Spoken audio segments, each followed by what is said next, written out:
बार फिर से दिया जाएगा अपने क्लोजिंग आर्ग्यूमेंट के लिए।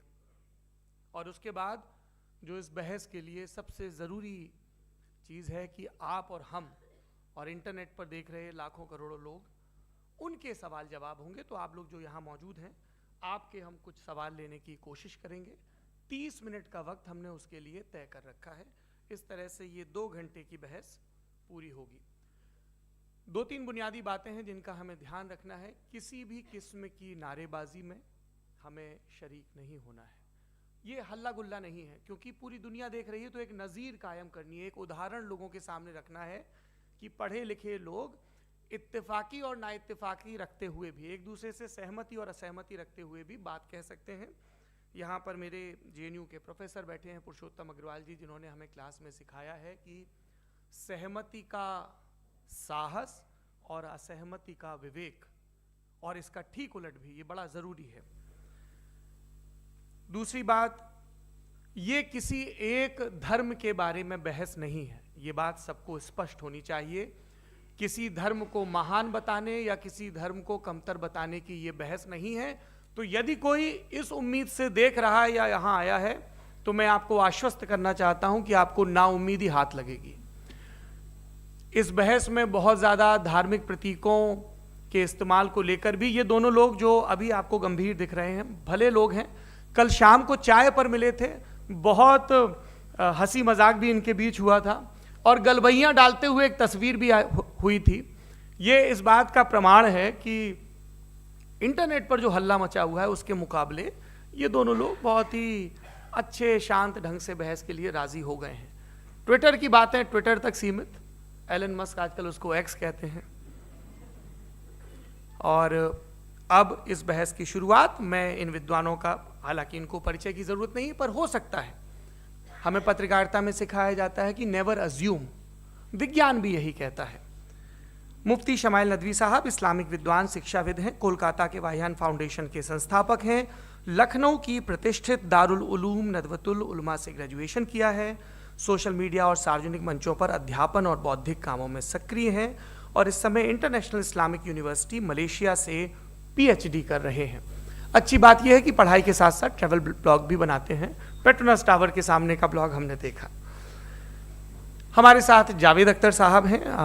जावेद अख्तर साहब कवि हैं, शायर हैं, गद्य भी लिखते हैं, फिल्मों के लिए संवाद लिखे हैं, गीत लिखे हैं। इससे इतर ये वैज्ञानिक सोच को लेकर या अपने डिक्लेयर्ड एथिज्म को लेकर भी मुखर रहते हैं और अपने तहीं रैशनैलिटी की बात करते हैं। देवियों और सज्जनों, डज गॉड एग्जिस्ट? इस सवाल का जवाब सब अपने अपने तहीं खोजने की कोशिश कर रहे हैं। कोई इसको गॉड डैम पार्टिकल की खोज बताता है, कोई गॉड पार्टिकल की खोज बताता है, कोई हिग्स बोसान की खोज बताता है, कोई ये सवाल जवाब तलाशने की कोशिश करता है कि मास एग्जिस्टेंस में आखिर आया कैसे, हुआ क्या था, सृष्टि के पहले, समय के पहले क्या था। और कोई ये कहता है कि ये सारी खोजें जिस मस्तिष्क में हो रही हैं प्रकृति के क्रम में, वो कैसे विकसित हुआ। मैं उम्मीद करता हूं कि हम आज इन बुनियादी सवालों के कुछ जवाब हासिल करने में कामयाब हूं। मैं सबसे पहले मंच पर आमंत्रित कर रहा हूं मुफ्ती शमाइल नदवी साहब को। आइए सर। जी,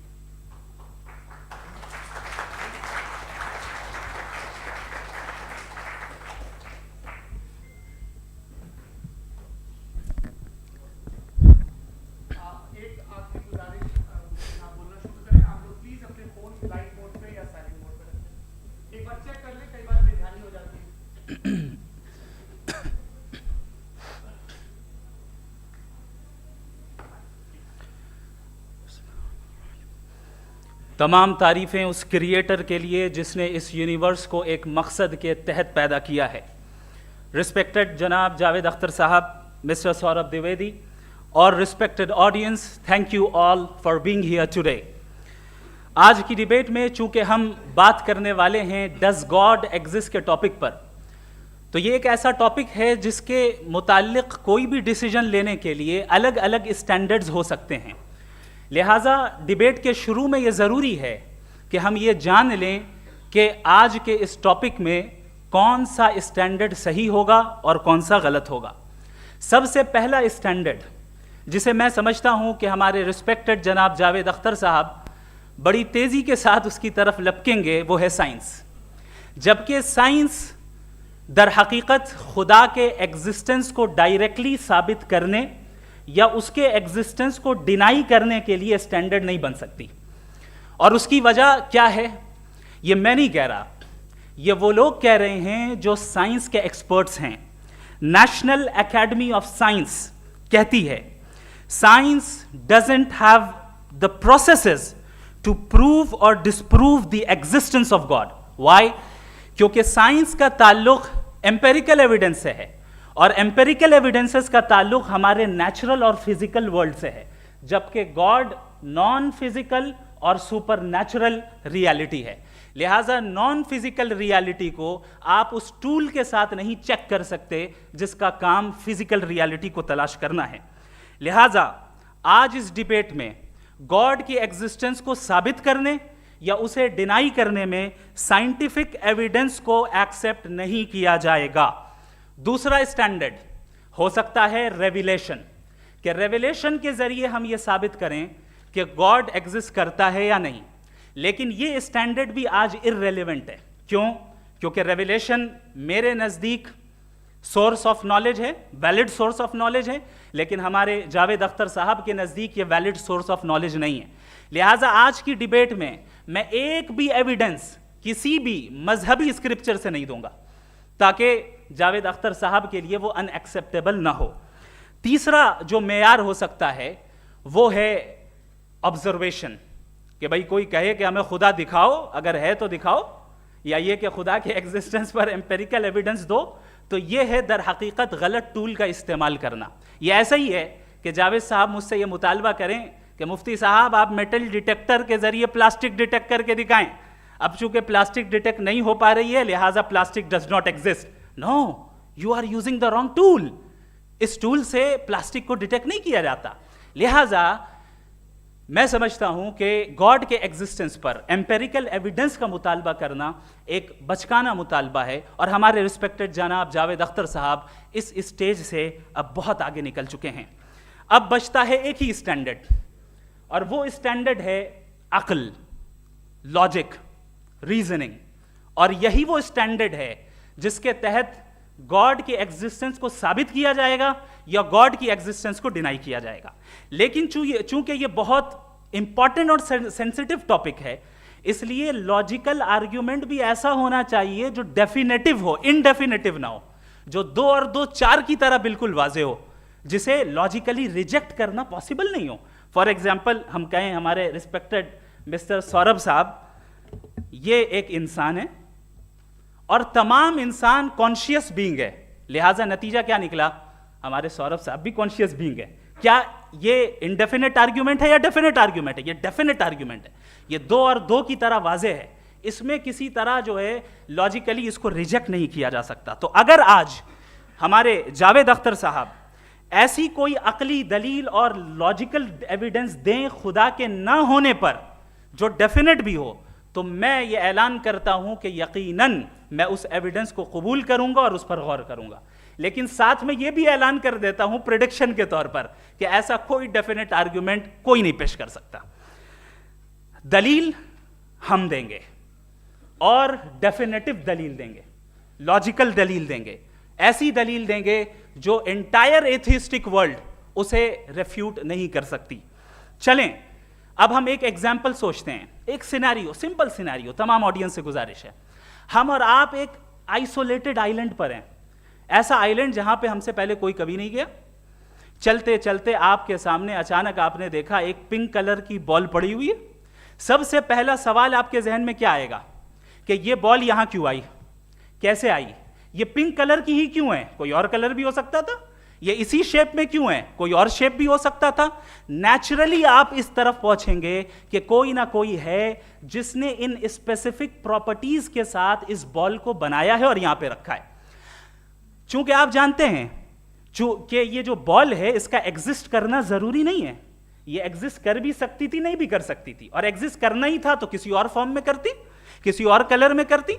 अब आप इस बॉल को एक्सपैंड करते चले जाएं, एक्सपैंड करते चले जाएं, एक्सपैंड करते चले जाएं, यहां तक कि ये बॉल यूनिवर्स के साइज की हो जाए। बताइए कि क्या साइज के बढ़ जाने से सवाल बदल जाएगा? हरगिज नहीं बदलेगा। अभी भी सवाल रहेगा, ये यूनिवर्स कहां से आया, इन स्पेसिफिक प्रॉपर्टीज के साथ कहां से आया, क्यों आया, किसने बनाया, ये सवाल उस वक्त भी वैलिड रहेगा। लेकिन ये सवाल अगर हम जनाब जावेद अख्तर साहब से करें तो चूंकि इनका वर्ल्ड व्यू एथिस्टिक है, और सिर्फ इनका नहीं, मतलब जितने भी एथिस्ट हैं और एथिस्टिक वर्ल्ड व्यू को रखने वाले से अगर आप ये सवाल करें कि ये यूनिवर्स कहां से आया, तो इनका जवाब या तो आर्ग्यूमेंट फ्रॉम इग्नोरेंस होगा या डॉगमेटिक होगा।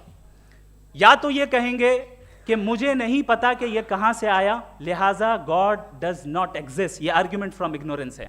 या ये कहेंगे कि ये यूनिवर्स खुद ब खुद बन गया, इसका मतलब ये है कि उस बॉल को भी खुद ब खुद बन जाना चाहिए, लेकिन बॉल के ताल्लुक से ये एक्सप्लेनेशन एक्सेप्ट नहीं की जाएगी कि खुद ब खुद बन गई, लेकिन यूनिवर्स के ताल्लुक से कर दिया जाएगा। इसे हम दूसरे अल्फाज में डॉगमा भी कह सकते हैं। दूसरी चीज, हमारे जावेद अख्तर साहब जरूर गॉड ऑफ गैप्स की मिसाल भी जरूर देंगे, और मिसाल देंगे कि पहले ज़माने में बिजलियां कड़कती थी तो लोगों ने किसी एक खुदा की तरफ, और बारिश होती थी तो दूसरे खुदा की तरफ मंसूब कर दिया, उनके पास दलील नहीं थी। ये हमारा वर्ल्ड व्यू है ही नहीं, ये हमारा वर्ल्ड व्यू है ही नहीं, क्योंकि नेचुरल फिनोमेना के प्रोसेस की इंटरप्रिटेशन को जान लेने से ये कहां से साबित हो गया कि गॉड एग्जिस्ट नहीं करता है। इस पर मैं इंशाअल्लाह अभी आगे बात करूंगा। आप हजरात ये भी देखेंगे, और मैं ये एक्सपेक्ट करता हूं कि हमारे रिस्पेक्टेड जनाब जावेद अख्तर साहब जरूर इमोशनल आर्ग्यूमेंट्स भी देंगे, जो कि एक लॉजिकल फेलेसी है जब बात आती है ट्रुथ को डिसाइड करने में। क्यों? मिसाल के तौर पर वो कहेंगे कि अगर गॉड है तो ईविल क्यों एग्जिस्ट करता है, जबकि मैं कहता हूं ईविल का एग्जिस्ट करना गॉड के एग्जिस्ट करने की दलील है, उसके खिलाफ नहीं है। चूंकि अगर गॉड है तो हम सब उसके सामने अकाउंटेबल हैं, और अगर हम अकाउंटेबल हैं तो अकाउंटेबिलिटी के लिए ईविल का मौजूद होना जरूरी है, उसके बगैर हम अकाउंटेबल नहीं हो सकते। और अगर हम अकाउंटेबल नहीं हैं तो हम जनाब जावेद अख्तर साहब से पूछेंगे कि आप बताएं कि फिर सफरिंग इस दुनिया में क्यों है? अगर खुदा नहीं है तो सफरिंग क्यों है? और उन लोगों के जज्बे का क्या जिनके अंदर सफरिंग के बाद इंतकाम लेने का जज्बा पाया जाता है और वो इस दुनिया से ऐसे ही चले गए, क्या उनकी सारी तकलीफें बेकार चली जाएंगी? अब आ जाएं उसी एग्जाम्पल की तरफ कि बॉल, मुझसे अगर कोई पूछे इस बॉल को किसने बनाया और या इस एक्सपेंडेड बॉल को किसने बनाया, मैं कहूंगा कि चूंकि ये यूनिवर्स और इस यूनिवर्स की तमाम चीजें कॉन्टिंजेंट हैं। कॉन्टिंजेंट होने का मतलब ये होता है कि जो अपने एग्जिस्टेंस पे किसी के ऊपर डिपेंड करती हो, तो जाहिर है ये यूनिवर्स कॉन्टिंजेंट है। और अगर कोई चीज कॉन्टिंजेंट नहीं है तो मैं रिक्वेस्ट करूंगा कि मुझे दिखा दें कि कौन सी चीज यूनिवर्स में कॉन्टिंजेंट नहीं है, हम भी जरा गौर कर लें और हम भी देख लें। और जब कॉन्टिंजेंट चीजें मौजूद हैं तो फिलोसोफर्स की इस्तिलाह के मुताबिक, हम उस टर्मिनोलॉजी के मुताबिक हम उस जगह तक पहुंचते हैं और उस हस्ती तक पहुंचते हैं जिसे नेसेसरी बीइंग कहा जाता है, कि ये वो नेसेसरी बीइंग है जिसका मौजूद ना होना नामुमकिन हो। क्योंकि अगर ये मौजूद ना हो तो सारी चीजें एग्जिस्टेंस में आएंगी ही नहीं, और ये सारी कॉन्टिंजेंट चीजें उसी के ऊपर डिपेंड करती हैं। अब अगर आप ये सवाल करते हैं कि फिर उस हस्ती को किसने बनाया, फिर उसका कॉज क्या है, फिर उसका कॉज क्या है, फिर उसका कॉज क्या है, और एंडलेसली चले जाएं, इसे हम कहते हैं इन्फिनिट रिग्रेस ऑफ कॉजेज, जो कि लॉजिकल फेलेसी है। कॉन्सेप्चुअली इन्फिनिटी पॉसिबल है। मिसाल के तौर पे न्यूमेरिकल्स 1 2 3 गिनते चले जाएं, इन्फिनिट नंबर्स हैं। मैं कॉन्सेप्चुअली बात नहीं कर रहा, प्रैक्टिकली रियलिटी में साबित करके दिखाएं कि infinite regress of causes possible हैं या नहीं। अगर पॉसिबल हैं तो हम मान लेंगे, मिसाल दे दें, और पॉसिबल नहीं है तो एक ही ऑप्शन बचता है जिसे हम कहते हैं नेसेसरी बीइंग। ऐसी नेसेसरी बीइंग जो इंडिपेंडेंट है, क्योंकि अगर वो डिपेंडेंट हुई तो वो नेसेसरी नहीं रहेगी। ऐसी इंडिपेंडेंट बीइंग जो इटर्नल है, अगर वो इटर्नल नहीं होगी, उसकी बिगिनिंग होगी तो वो खुद कॉन्टिंजेंट है। ऐसी बीइंग जो पावरफुल है, क्योंकि कॉन्टिंजेंट को एक्चुअलाइज करने के लिए पावर चाहिए। ऐसी बीइंग जो इंटेलिजेंट है और नॉलेजेबल है, क्योंकि ये यूनिवर्स स्पेसिफिक फॉर्म और स्पेसिफिक लॉज ऑफ नेचर के तहत प्रिसाइजली चल रहा है। Thank you. थैंक यू मुफ्ती साहब। मैं इन दलीलों के बाद जावेद अख्तर साहब से गुजारिश करूंगा, आप बैठ के बोलना चाहेंगे या बाहर? जी।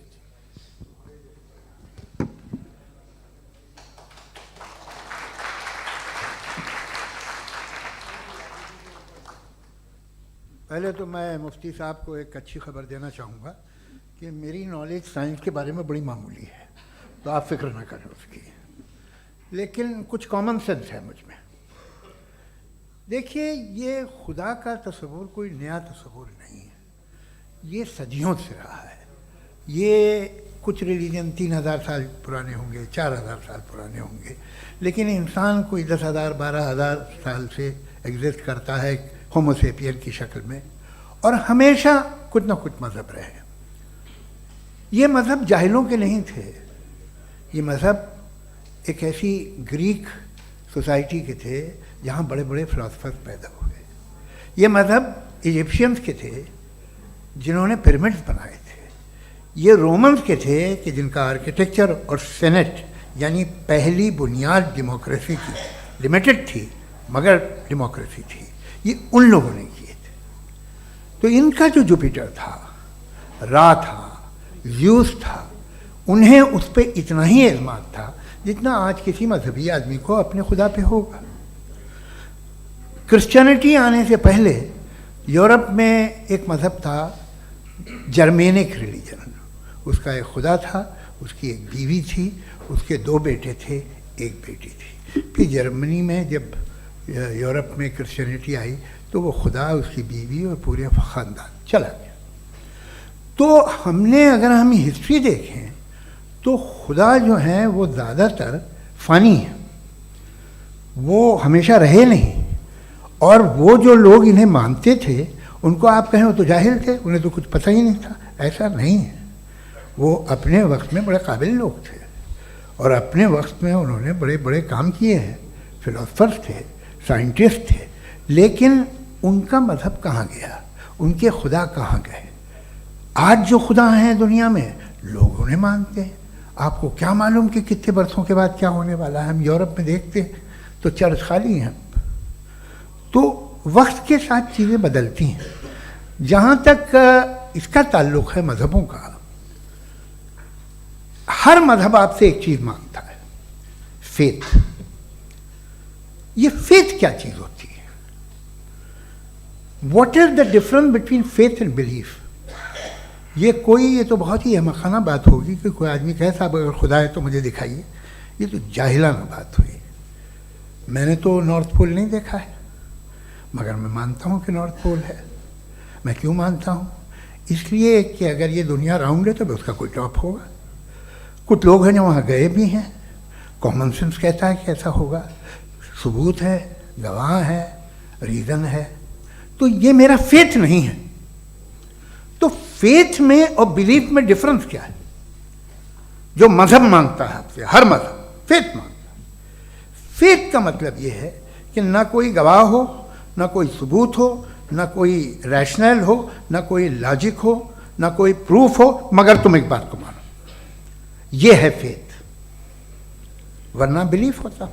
अगर इसमें कुछ भी सबूत होते, गवाह होते, तो फिर इसे आप बिलीफ कहते। जैसे मेरा बिलीफ है कि नॉर्थ पोल है, मेरा फेथ थोड़ी है। फेथ इन तमाम शर्तों को रद्द करता है। तो फिर स्टुपिडिटी क्या है? अगर मैं एक बात ऐसी मानूं जिसकी ना कोई लॉजिक है, ना कोई रैशनल है, ना कोई प्रूफ है, ना कोई गवाह है,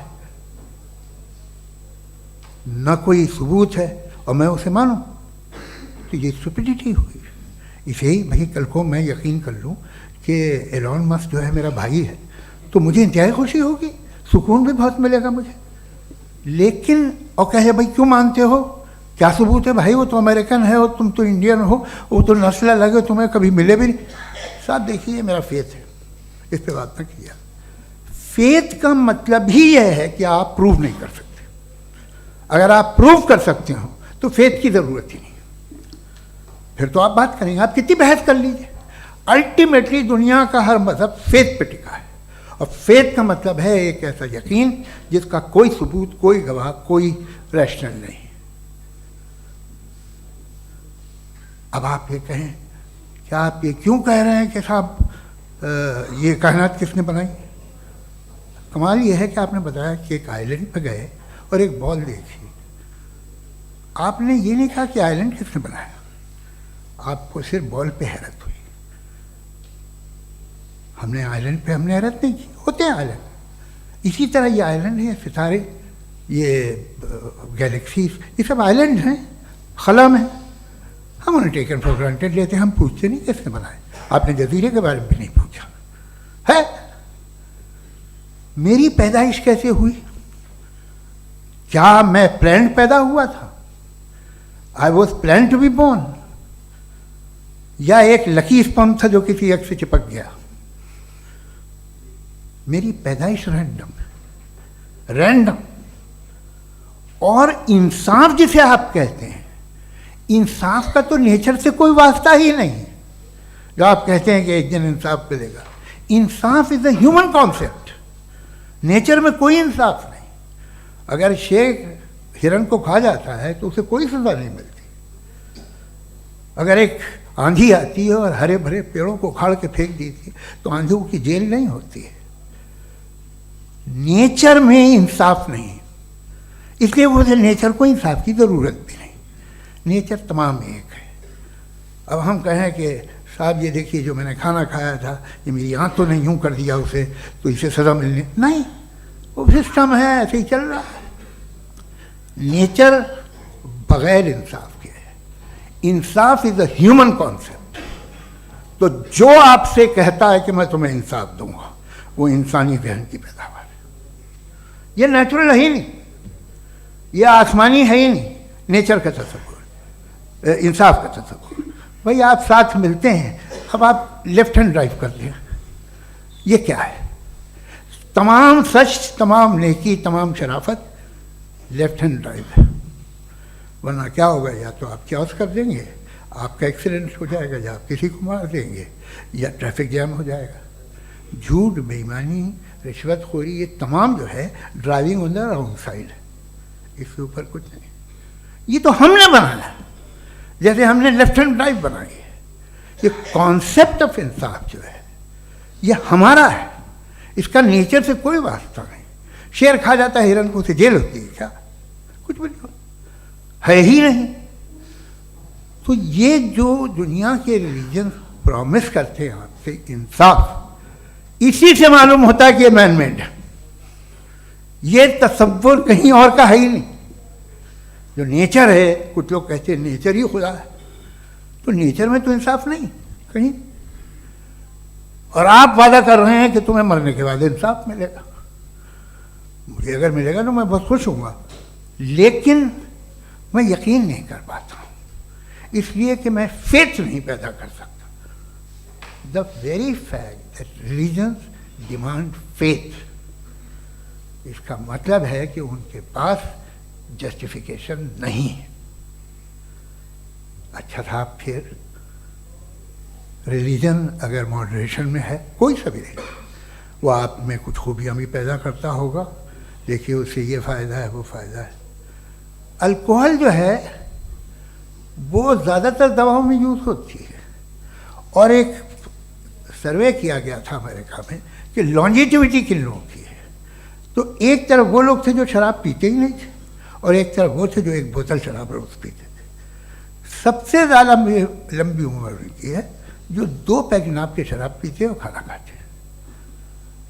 मगर हम शराब को बुरा समझते हैं, मैं भी बुरा समझता हूँ। क्यों? ऐसा होता नहीं। कुछ चीज़ों में आदत होती है कि वो बढ़ती है। आज तक में एक आदमी दूध पीता है, आप 10 साल बाद भी मिलेंगे तो एक ही गिलास पीता होगा। ऐसा नहीं होता, सुबह से दूध पीता रहता है। मिल्कोहलिक मैंने नहीं देखे, अल्कोहलिक होते हैं। ये टेंडेंसी है मजहब की कि वो बढ़ता है, जैसे कैंसर बढ़ता है, जैसे शराब बढ़ती है। कुछ लोग होंगे जो उसे सही तरह से यूज़ करते हैं। मुझे यकीन है कि हमारे मुफ्ती साहब भी उनमें से एक हैं, इनसे बहुत खुशी हुई मुझे इनसे मिलकर। लेकिन कितने लोग हैं कि आज आप देखते हैं दुनिया में जो तबाहियाँ हैं, इनमें कितना हाथ है उन लोगों का जो बिलीवर कहते था मजहब ये नहीं कहता, ना कहता होगा, मगर जब ये मजहब पीते हैं तो ऐसे बिहेव करते हैं। थोड़ा सा अगर हो तो शायद बहुत अच्छी बात, लेकिन शराब थोड़ी सी नहीं रहती, उसमें टेंडेंसी है पहले। थोड़ा सा अगर 2-3 कैंसर के सेल हो ना बॉडी में तो आदमी स्लिम रहेगा, लेकिन वो 2-3 सेल नहीं रहते, वो मल्टीप्लाई होते हैं। जावेद साहब टाइम पूरा हो गया। टाइम हो गया, तो बस बात खत्म हो गई। अच्छा, मुझे कुछ और कहने को था भी नहीं। जी, मैं पहले जवाबी दौर के लिए इनवाइट कर रहा हूँ मुफ्ती साहब को। Your rebuttal round 1, you have 7 minutes।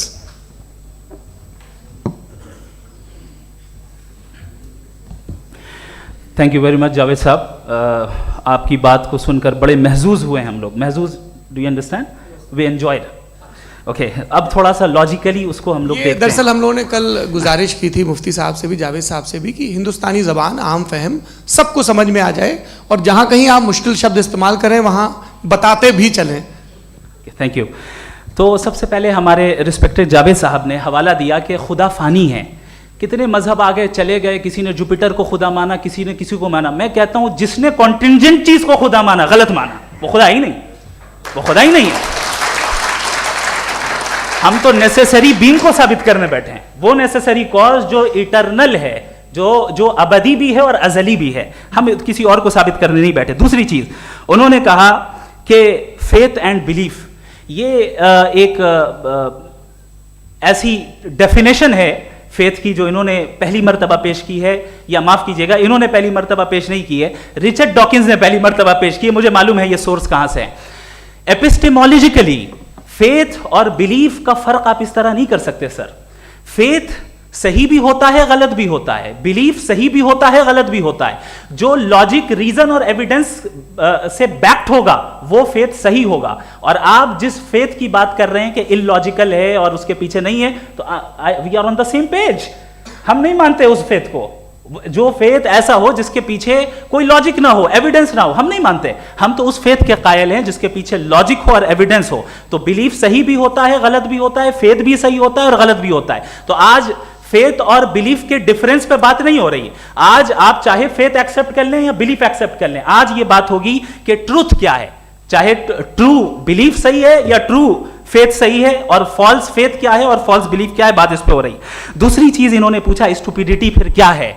अगर फेथ रिलीजन स्टुपिडिटी नहीं है तो और क्या है? चूंकि फेथ का मुतालबा करते हैं तो स्टुपिडिटी क्या है? मैं कहता हूं स्टुपिडिटी एथिज्म है। उसकी वजह यह है कि आप एक सड़क पे जा रहे हो और आप किसी गार्डन में जाएं और देखें वहां लिखा है फूलों के साथ I love Javed Akhtar, and I really do, I love you sir. So जब आप वहां पर पहुंचे तो वहां पहुंचकर अब ये बताएं, क्या आप ये कहेंगे वाह व्हाट अ नेचुरल सिलेक्शन? ये क्या नेचुरल सिलेक्शन है? नहीं, ये प्रिसाइजली डिजाइंड है, इसके पीछे डिजाइनर है।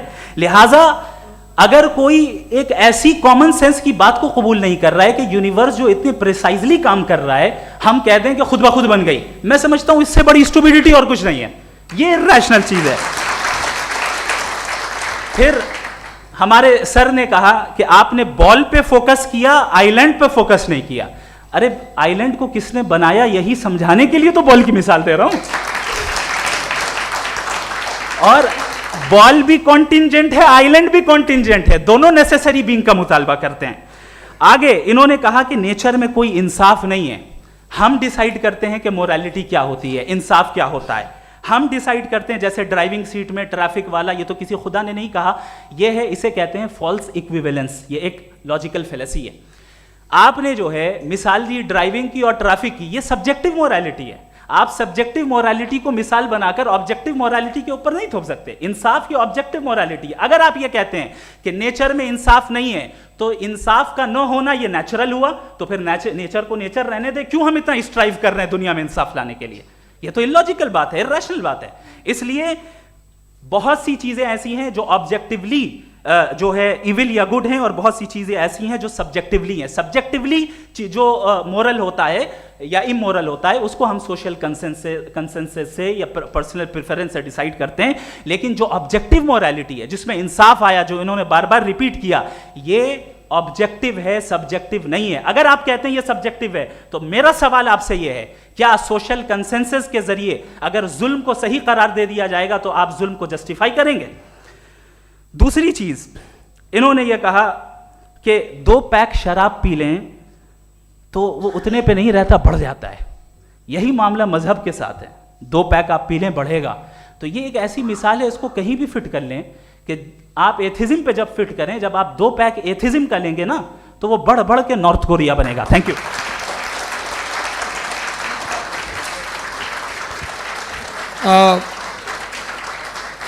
फर्स्ट राउंड के रिबटल के लिए मैं जावेद साहब को इनवाइट कर रहा हूं। आपके पास 7 मिनट का वक्त है, रीसेट कर दीजिएगा प्लीज़।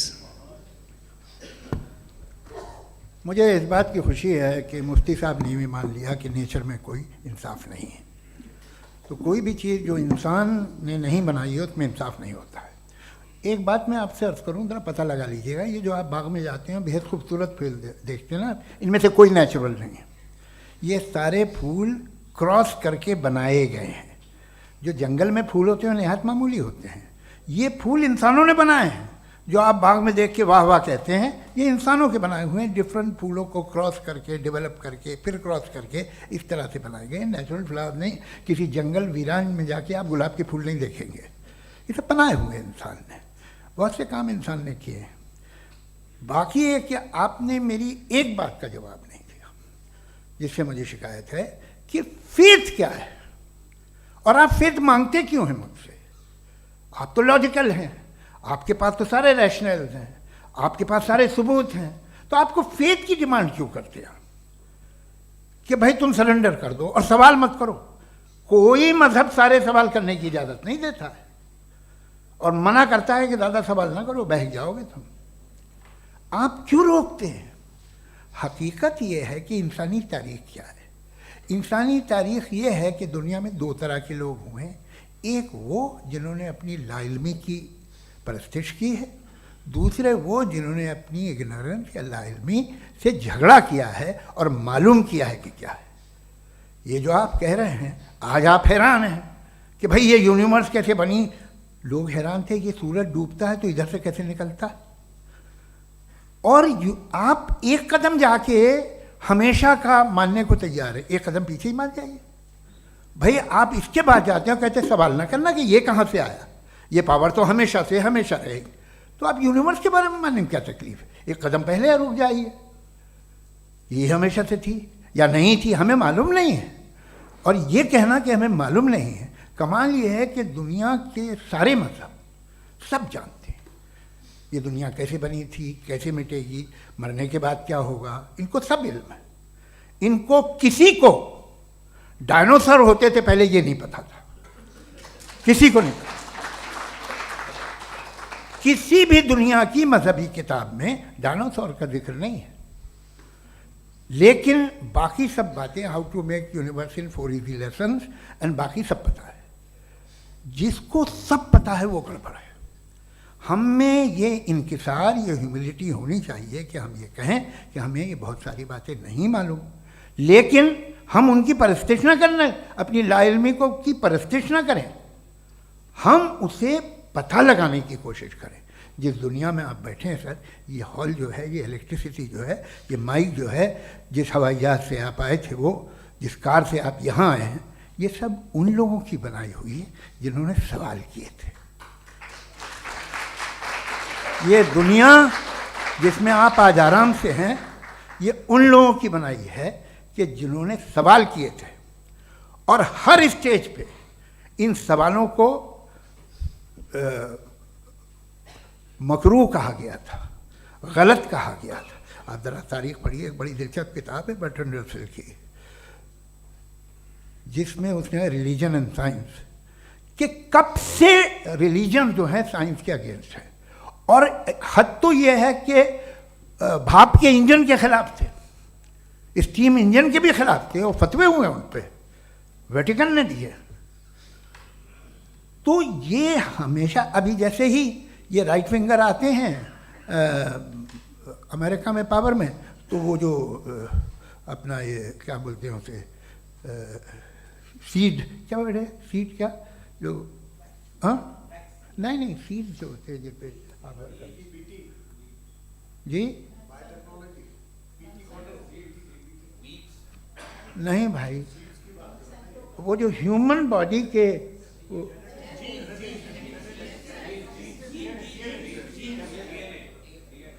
उस पर रिसर्च बंद हो जाती है, रिपब्लिकन नहीं करने देते। अरे भाई इतना डर क्या है तुम्हें? एक ज़माने में बहुत नाराज़ थे ये सारे मजहबी लोग कि ये इंसान तो इंसान बनाने की कोशिश कर रहा है। आपको क्या तकलीफ भाई, बना ले तो बना लेने दो, ये खौफ क्या है? और ये सब आज जो आप कह रहे हैं नामुमकिन है, ये कैसे हुआ, मुझे एक किस्सा याद आता है। जब मैं 6ठी क्लास में था तो मैं मैथमेटिक्स में बहुत वीक था, तो एक टीचर रख दिया गया, उसने 1 2 3 4 5 6 7 को सिखा दिया मुझे। वो दिन मैं भूल नहीं सकता हूँ मुफ्ती साहब, जिस दिन उसने ये बताया कि 1/2 क्या होता है और 3/4 क्या होता है, मुझे ऐसा लगा कि मेरा सर बीच से फट जाएगा। ये आदमी कह रहा है कि जो दीवार के अंदर जाओ वॉक करते हुए। आज हंसता हूँ मैं इस बात पे। तो आज जो बातें आपके जहन से बिल्कुल परे हैं और आप हैरान होते हो उन्हें देख के, एक वक्त आएगा कि मामूली लगेंगे। और हुआ है, आपकी इंसानी तारीख ही है। इतनी जल्दी सारे फैसले आप मत कर लीजिए, थोड़ा ये ह्यूमिलिटी रखिए कि भाई ये हमें नहीं मालूम। ये कहने में क्या आ रहा है, ये यूनिवर्स कहाँ तक फैली, ये कब से है और कब तक रहेगी, हमें नहीं मालूम। आपने फैसला कर लिया कब बनी, ये आपके हिसाब से कोई 14 बिलियन ईयर्स बनी जो समझा जाता है। उससे पहले हजारों करोड़ों अरबों साल तक खुदा बैठा क्या कर रहा था, खामोश बैठा था, ऐसे ही जमाइयाँ ले रहा था। फिर उसे आइडिया आया, यार एक काम करते, वक्त अच्छा गुजर जाएगा, यूनिवर्स पर आपसे सोचिए। वो तो हमेशा से है ना, मगर यूनिवर्स हमेशा से नहीं है, ये तो बनाई गई है। और उससे पहले क्या था, इनका क्या काम था, कैसी बात है।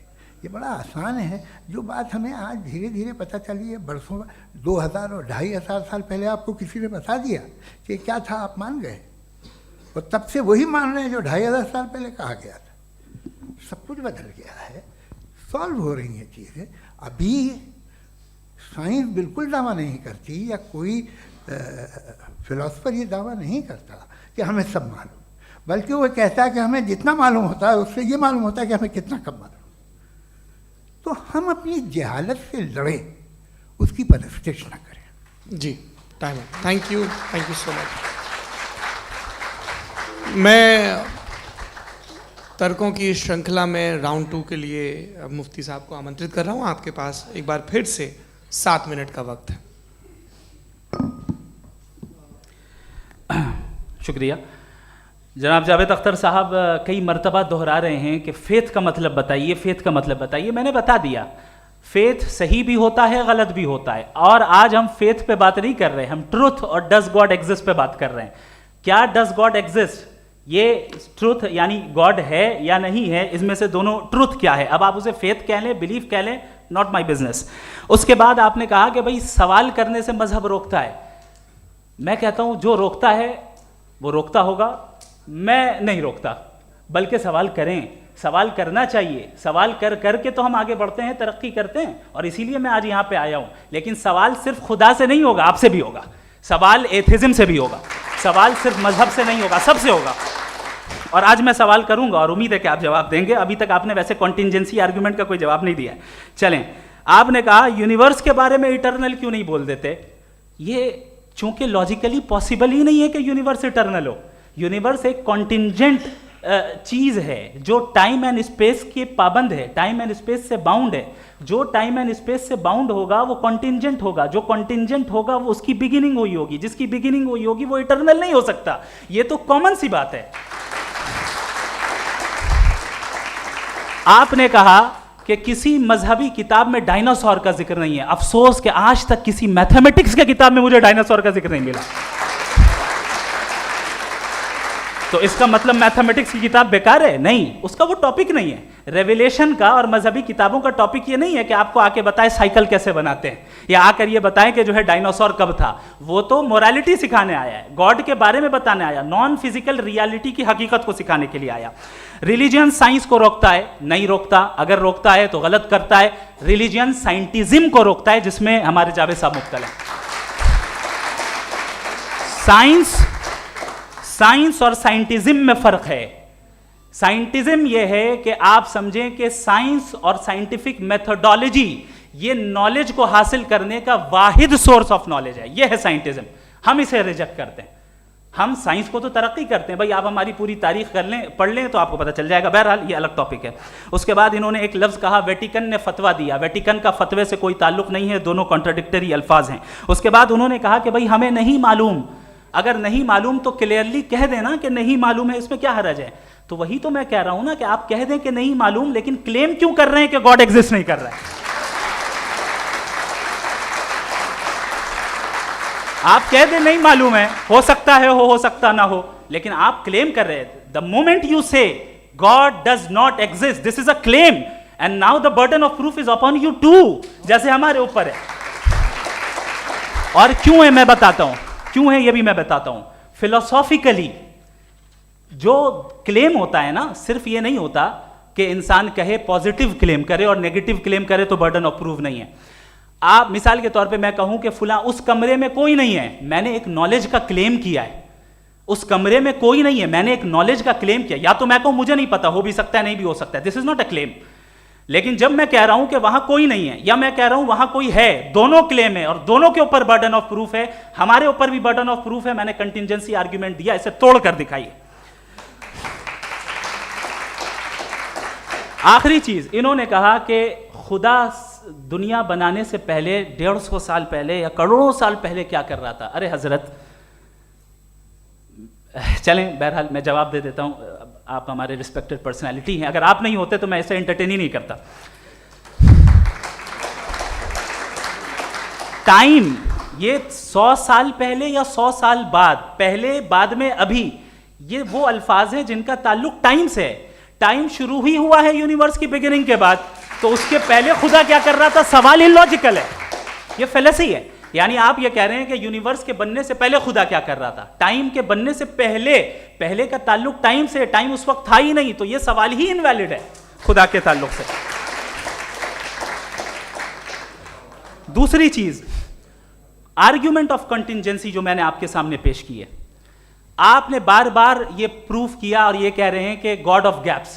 देखिए, पहले नहीं मालूम था, साइंस ने कर दिया। सिंपल्स की मिसाल से मैं समझा देता हूं। जिस गैप्स की आप बात कर रहे हैं ना, साइंस उन गैप्स को जिन चीज के जरिए भी प्रूव करेगा वो कॉन्टिंजेंट ही होगा, अब चाहे वो फोर्स हो, मैटर हो या एनर्जी हो। लिहाजा सवाल हमारा उस वक्त भी वैलिड होगा जब तक कि आप नेसेसरी बीइंग पे ना आ जाएं, और इन्फिनिट रिगरेस पॉसिबल नहीं है of causes in practical world, तो जाहिर है कहीं रुकना पड़ेगा, जहां रुकेंगे वही खुदा है। दूसरी चीज, आपने ये कहा, क्या कह रहा था मैं, किस पॉइंट को?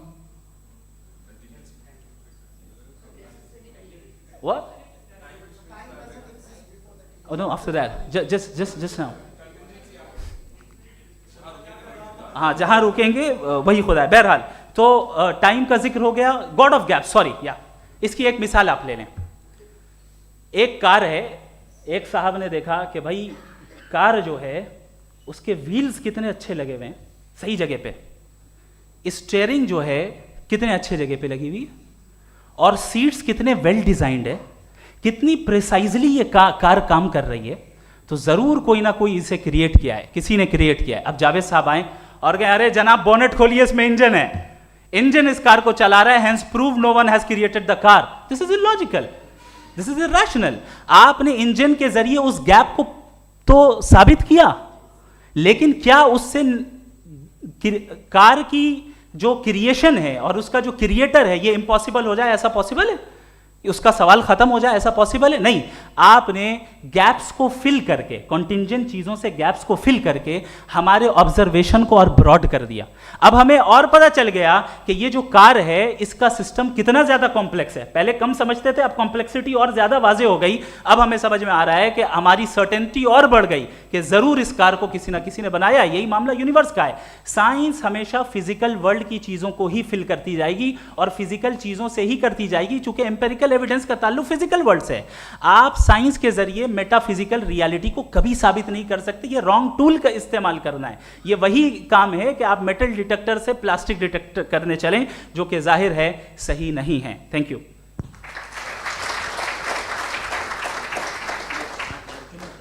जी, ये आर्ग्यूमेंट का राउंड 2 है। हाँ। 7 मिनट है।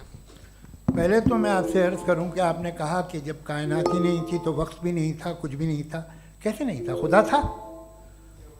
एक एग्जिस्टेंस तो था ना खुदा का। तो जब खुदा था तो वक्त भी होगा। ऐसा नहीं है कि कुछ भी नहीं था, खुदा था। अच्छा, बाकी एक आपने कहा साहब आप साबित कीजिए, आपके पास भी लॉजिक है या मेरे पास भी लॉजिक है। आप मेरा जिम्मेदारी नहीं है साबित करना कि खुदा है। बर्टन रसल ने एक बड़ी अच्छी बात कही। बर्टन रसल ने एक बड़ी अच्छी बात कही। मैं आपसे अगर ये दावा करूं कि एक चाय की केतली मरीख के चारों तरफ घूम रही है, मार्स के चारों तरफ, तो ये आपका काम नहीं है कि आप साबित करें कि कोई चाय की केतली नहीं है। ये मेरा काम है, मैंने दावा किया है। ये दावा तो मजहबी लोग करते हैं कि खुदा है, मैं क्यों साबित करूं कि नहीं है? जब तक आप मुझे कन्विंस नहीं कर देंगे मैं नहीं मानूंगा। आपकी जिम्मेदारी है, मेरी जिम्मेदारी नहीं है। दोयम ये कि ये जो आप कह रहे हैं, जो गैप्स हैं, ये गैप जब जब किसी मजहब को चैलेंज करते हैं, जब ऐसा कोई बात आती है तो हंगामा हो जाता है कि जब वो चैलेंज करें किसी फेथ को।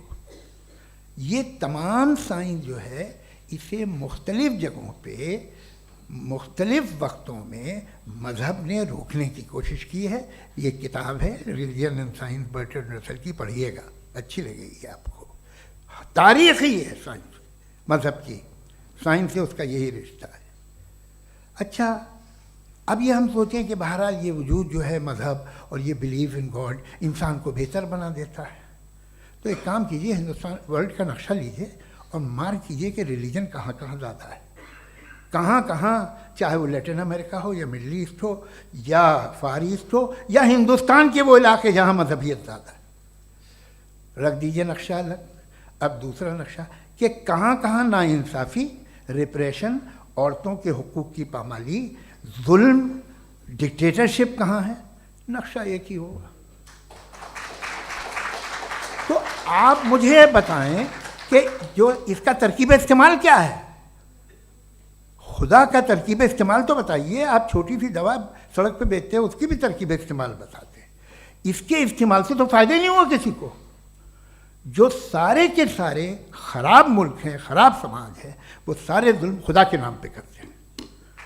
वो गलत करते हैं, सही करते हैं, मुझे क्या लेना देना उससे। इस्तेमाल से मालूम होता ना। एक विस्की की बोतल कभी शायद देखी हो आपने, लाल रंग की होती है, उस पर रोशनी वोशनी पड़े, इंतहाई खूबसूरत लगती है, क्या बिगाड़ रही है किसी का? उसका इस्तेमाल गलत है, इसलिए आप उसे नापसंद करते हैं।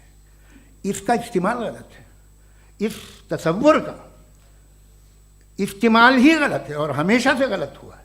आप देख लीजिए, इंसानी तारीख देख लीजिए, आज देख लीजिए, हिंदुस्तान देखिए, दुनिया देख लीजिए, क्या हो रहा है।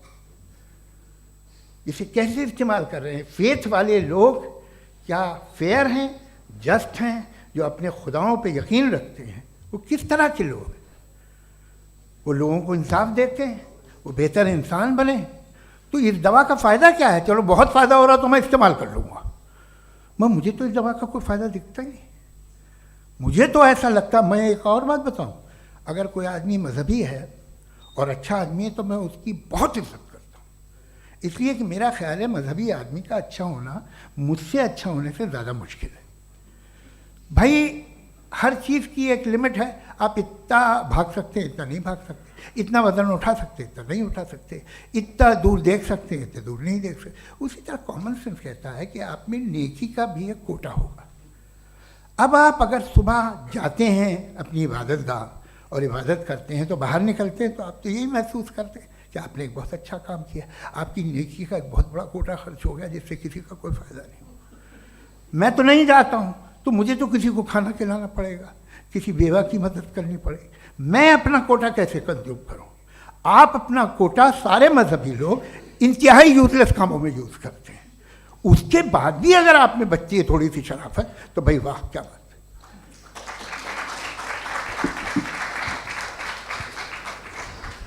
एक तो मुझे ये बात बहुत अच्छी लग रही है कि दोनों ही विद्वान समय को मानते हैं और बहुत समय से अपनी दलीलें और बाज़ दफ़ा समय से पहले अपनी तकरीरें पूरी करके अपनी अपनी कुर्सी पर बैठ रहे हैं। ये इस आर्ग्यूमेंट का राउंड 2 पूरा हुआ। अब रिबटल का राउंड 2 है और उसके बाद क्रॉस एग्जामिनेशन होगा। नहीं, आपका आर्ग्यूमेंट हो गया सर। हमारे यहाँ स्कूल के सिलेबस में पंच परमेश्वर कहानी पढ़ाई जाती है, प्रेमचंद जी की लिखी हुई। आप निश्चिंत रहिए, आपके कोई राउंड में मिस नहीं होने दूंगा। रिबटल का राउंड 2, मुफ्ती शमाइल नदवी साहब।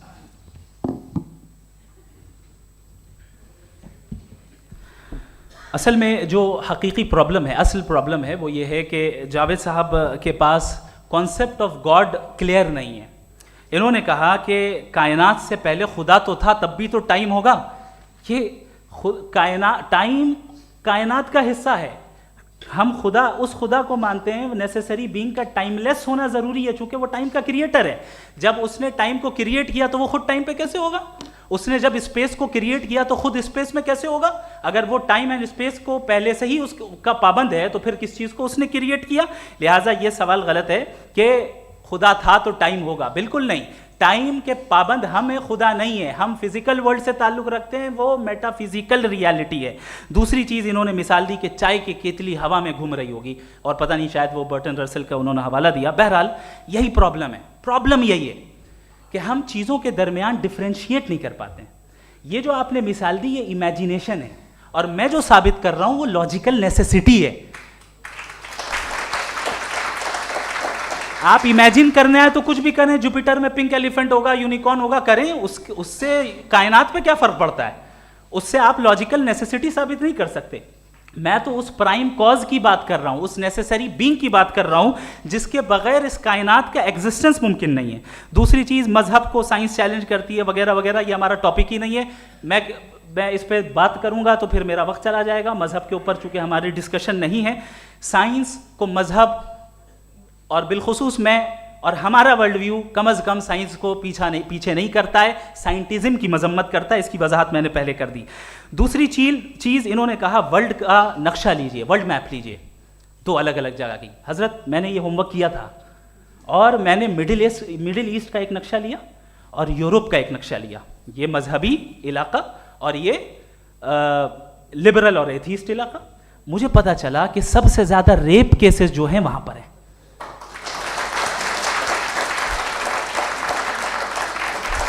मुझे ये पता चला यूएन की रिपोर्ट के मुताबिक, मैं ये अपने घर से नहीं लेके आ रहा, कि जो वर्किंग वुमेन है यूरोपियन कंट्रीज में, उसमें 81% वुमेन सेक्सुअल हैरेसमेंट का वर्क में शुमार हो रही है। ये मिडिल ईस्ट में नहीं हो रहा है, वो मजहबी लोग हैं इसलिए नहीं हो रहा है।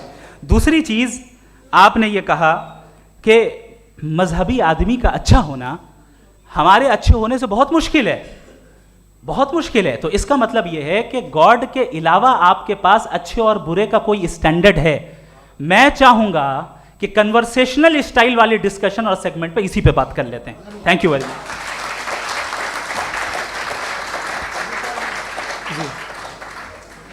ये रिबटल का राउंड 2 है। आपके पास 5 मिनट का वक्त है, और इसके बाद क्रॉस एग्जामिनेशन शुरू करेंगे। आप चाहें तो जो इन्होंने सवाल पूछे उनके जवाब आप रिबटल में भी दे सकते हैं। जी जी, देखिए, पहले तो ये बात कि ये मिसाल गलत नहीं है, गलत है। इन्होंने पहले ही हमको डिसार्म कर दिया। कह लिया अकल से मामला सॉल्व नहीं हो सकता, लॉजिक से आप पहुंच नहीं सकते। ये एक मेटाफिजिकल चीज़ है। मेटाफिजिकल अजीब सा लफ्ज़ है, ठीक से किसी को माने नहीं मालूम इसके, तो ऐसा लगता है कुछ बड़ी चीज़ है। अरे भाई, क्या होता है मेटाफिजिकल, बताओ, खड़ी हो। ये एक लफ्ज़ है जो कहीं भी इस्तेमाल हो जाता है। जब आप एक बात कर रहे हैं और आप मुझसे बहस कर रहे हैं तो मुझे मेटाफिजिकल मत बताइए, आप लॉजिकली मुझे प्रूफ किए। और अगर लॉजिकली आप नहीं बात करते साहब ये मेटाफिजिकल है, तो फिर हम आप बात क्या कर रहे हैं? मेरा आपका किस ज़बान में कॉन्वर्सेशन होगा? और ये कहना कि वक्त पहले नहीं था, तो फिर क्यों कहते हैं ये हमेशा से और हमेशा रहेगा? हमेशा वक्त है, तो आप कैसे कहते हैं वो हमेशा से है और हमेशा रहेगा? हमेशा का मतलब है कोई वक्त, अगर वक्त ही नहीं है तो हमेशा कैसे? बाहर वो रहेगा। अब मैं ये देखता हूँ, आपने कहा ना कि वहाँ रेप ज़्यादा होते हैं, तो हम एक बात देखते हैं कि ये दुनिया जिस पे वो कादर मुतलक है, जिसकी मर्ज़ी के बगैर पत्ता भी नहीं हिलता, ओमनीपोटेंट है, ये दुनिया चल कैसे रही है? और इस दुनिया का हाल क्या है? 45,000 बच्चे जो 10 साल की उम्र से कम थे वो गाजा में मरे। भूख से काला हांडी में बच्चे मरते हैं और डिप्थेरिया से मरते हैं। डिप्थेरिया अजीब मर्ज है, गले में जाली बनना शुरू होती है, बच्चा नीला हो जाता है, गरीब का बच्चा, इसलिए कि उपास इलाज नहीं। ये कादर मुतलक है, जो चाहे कर दे। इससे आप दुआएं मांगते हैं हमारी, ये काम कर दे वो कर दे, तो इसका मतलब डे टू डे लाइफ में वो इंटरफेयर करता है और ये देख रहा है वो। अगर वो वाकई भी है फॉर डिस्कशन सेक, तो मैं जब दुनिया देखता हूँ तो मेरे दिल में उसके लिए कोई इज्जत नहीं पैदा होती। ये क्या कर रहे हो तुम पूरे ऑल पावरफुल हो, ओमनीपोटेंट हो, ओमनी प्रेजेंट हो। तुम तो वहाँ गादा में रहे होगे ना, तुम हर जगह हो। तुम देख रहे थे कि बच्चे की कैसे धज्जियाँ उड़ रही, तुम देख रहे थे और तुम चाहते हो मैं तुम्हारी परस्तिश करूँगा, तुम हो भी। अरे यार, इसके अच्छे तो हमारे चीफ प्राइम मिनिस्टर हैं, कुछ तो ख्याल करते हैं। कमाल है, आप किसकी इबादत कर रहे हैं? अगर वो है भी, ये दुनिया नाइंसाफी से, जुल्म से, जबर से, तशद्दुद से भरी हुई। और आप ये मत कहिएगा कि वो देख रहा है और वो बताएगा एक दिन। अगर वो देख रहा है और इंटरफेयर नहीं करता तो आप दुआ क्यों मांगते? आप कहते हैं मेरा ये काम करा दे, इसके मतलब है वो दखल दे सकता है, वो आपको नौकरी दिलवा सकता है, भले दूसरे आदमी को न मिले, मगर आपका काम कर देगा चूंकि आपने दुआ मांगी है। तो जब वो आपको नौकरी दिला सकता है, लड़की की शादी कर सकता है, बेटे को ग्रीन कार्ड दिलवा सकता है, तो कम से कम ये जो मर रहे हैं बच्चे, इनको रोक दे, कुछ तो करे।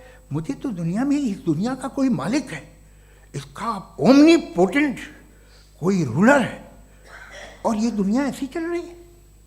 मैं तो चाहूँगा कि भाई ना हो, अगर हो तो बड़ी शर्मिंदगी की बात है। शुक्रिया।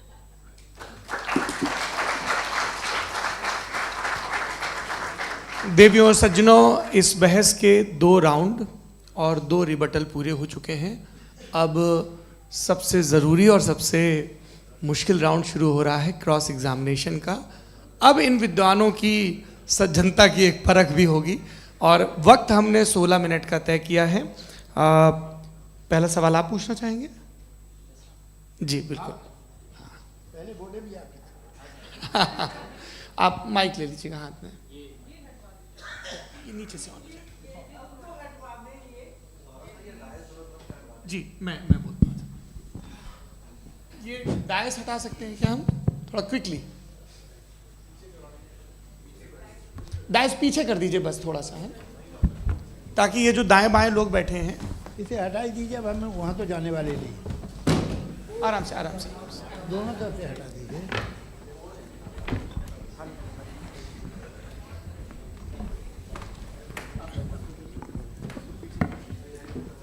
इस बीच आप लोग भी अपने अपने सवाल तैयार कर लें। ये ध्यान रखेंगे कि मैं यहाँ से सवाल लूँगा, आप लोगों को अपना हाथ ऊपर करना है, अपना नाम बताना है और अधिकतम 3 वाक्यों में अपना सवाल पूरा करना है।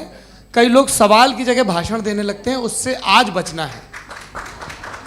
जी मुफ्ती साहब, पहला सवाल आपका, 16 मिनट हैं, हम दोनों लोगों के सवाल लेंगे। जी जी बहुत शुक्रिया। आपकी जो अभी बात हुई बहुत अहम थी, मैं इसको चाहूँगा कि आगे डिस्कस करूँ, लेकिन चूँकि अभी ये वो सेगमेंट है क्रॉस एग्जामिनेशन, तो सबसे पहला सवाल आपसे ये है कि जो मैं इतनी देर से कॉन्टिंजेंसी आर्ग्यूमेंट आपको बता रहा था, ये अकल से ही बता रहा था हजरत, आप ये बताएं कि आप इन्फिनिट रिग्रेस ऑफ कॉजेस को पॉसिबल मानते हैं या नेसेसरी बीइंग के एग्जिस्टेंस को सही समझते हैं? चूंकि 2 ही ऑप्शन हो सकता है, आप ये बताएं।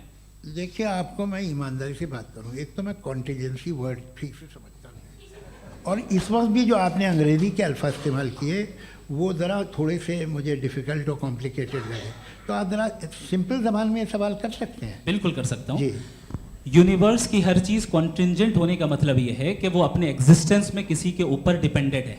जो भी चीज़ डिपेंडेड होगी वो चीज़ इंडिपेंडेंट नहीं हो सकती, तो उसका कोई ना कोई कॉज होगा। तो अब आप क्या समझते हैं कि ये इन्फिनिट रिग्रेस है, यानी कॉज पर कॉज, कॉज पर कॉज, कॉज पर कॉज, और कभी कोई यानी ये एंडलेसली चलता रहा? क्योंकि अगर ऐसा होगा तो हम तो एग्जिस्टेंस में आते ही नहीं। लॉजिकली ये मुत्तफक अलैह चीज़ है, मुत्तफक अलैह, अग्रीड अपॉन।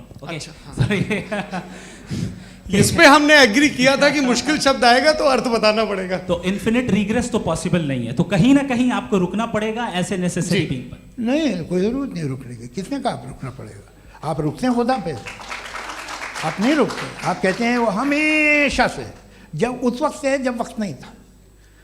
आप कहाँ रुकते हैं कि अब हुआ था वो?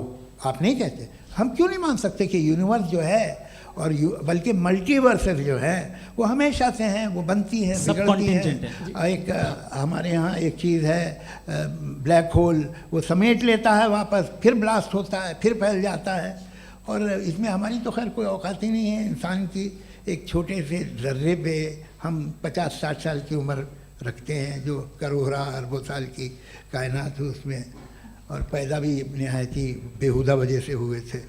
तो इसमें ये सोचना कि इसकी वजूहात और ये क्यों है, ये डिपेंडेंट है, ये हम देख रहे हैं, क्या मालूम। आप सोचिए कि ये जो फैल रही है कायनात, ये कहाँ फैल रही है, ये कहाँ जा रही है, और ये फैल क्यों रही है। अरे बना ली थी तुमने, रुको भैया, काफ़ी है।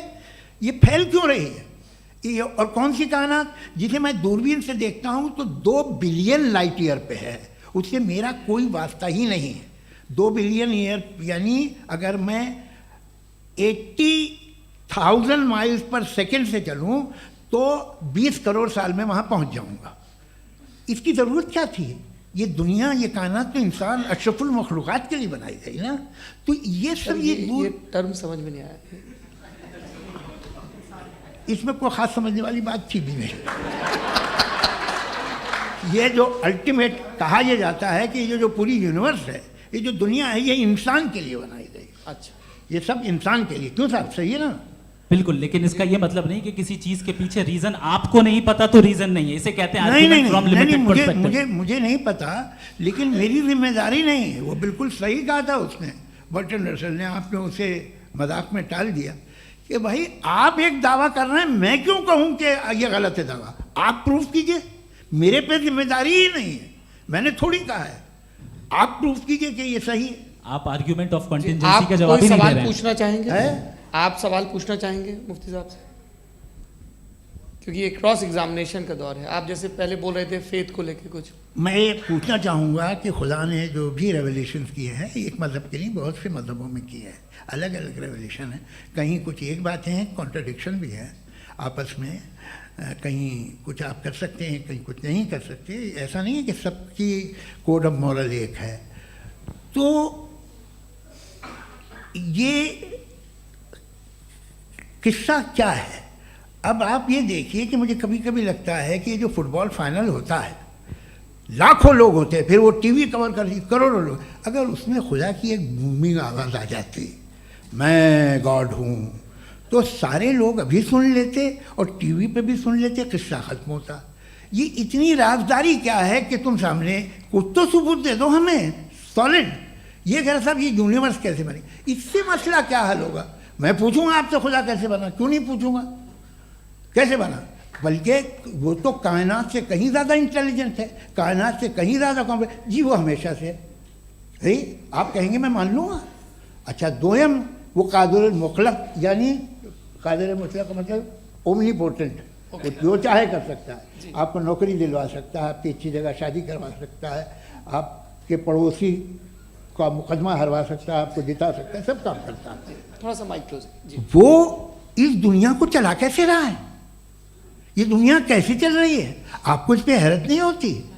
या क़यामत के बाद कभी एक जस्टिस होगा, जब ये बच्चा मर चुका होगा, जिसकी धज्जियाँ उड़ गई बम से, इसको इंसाफ मिलेगा तब।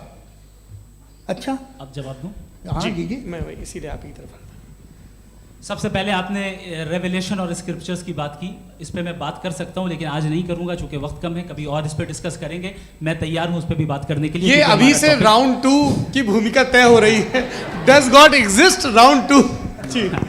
चूंकि आज गॉड के एग्जिस्टेंस पे बात है, तो मैं उसी के रिलेटेड जो है आपके सवालात को एंटरटेन भी करूंगा और मैं भी पूछूंगा। आपने कहा कि आपने साबित ही नहीं किया, जबकि आर्ग्यूमेंट ऑफ कॉन्टिजेंसी बुनियादी आर्ग्यूमेंट है। आप मुझे कॉन्टिजेंसी का मतलब बताइए, आपका मतलब क्या है कॉन्टिजेंसी? कॉन्टिजेंसी का मतलब यह हुआ कि हर वो वजूद जो किसी भी चीज़ का पाबंद है, हर वो वजूद या हर वो चीज़ जो अपने एग्जिस्टेंस में किसी भी चीज़ के पाबंद है और उससे बाउंड है, उसको उसकी ज़रूरत है, उस पर डिपेंड करती है, तो जाहिर सी बात है कि उसका कोई ना कोई कॉज होता है। ये तो अक्ल की बात है। ये आप रीजनिंग की बात करते हैं, मैं वही कर रहा हूं। दूसरी चीज आपने ये बात कही कि इतने बिलियन लाइट ईयर्स दूर है, उसका मेरा क्या लेना देना। फिर मेरे ख्याल से आपको ये नहीं कहना चाहिए I think therefore I am an atheist. आपको सोचना चाहिए, सिर्फ आप एक लिमिटेड दायरे में रहकर नहीं सोचें, बल्कि बाहर निकल कर सोचें। आपने तीसरा सवाल किया, आपने 2-3 सवाल एक साथ। ऐसी बातें ना कीजिए, कुछ लोगों को इतराज हो जाएगा आप पे कि आप कुछ भी सोचिए, ये इजाज़त आपको है नहीं, मुझे है।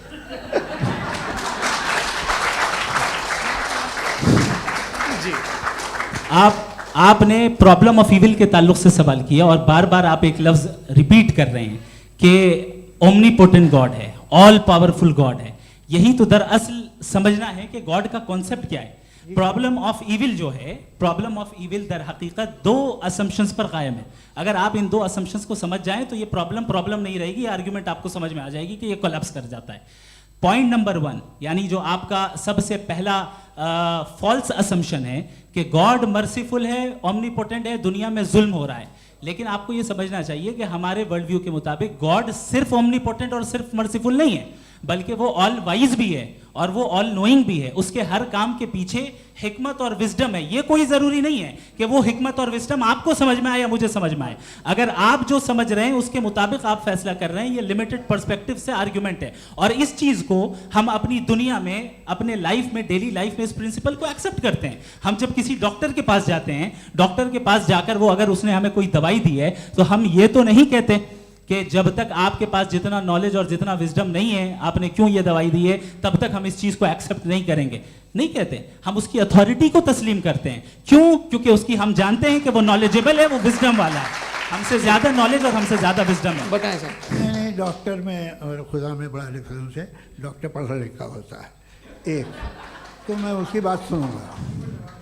दो ये नहीं, कुछ जवाब तो ये भी नहीं है सर। प्लीज, आप अगर सब ऑडियंस से बोलने लगेंगे तो हाँ। फिर मतलब नहीं सिविलाइज बहस का। मतलब आप ये कहें कि चूंकि आप डॉक्टर पे बिलीव करते हैं इसलिए खुदा पे बिलीव कीजिए, क्या ये मिसाल आपको समझाने के लिए आर्ग्यूमेंट है, इस पे आपको एतराज नहीं है। तो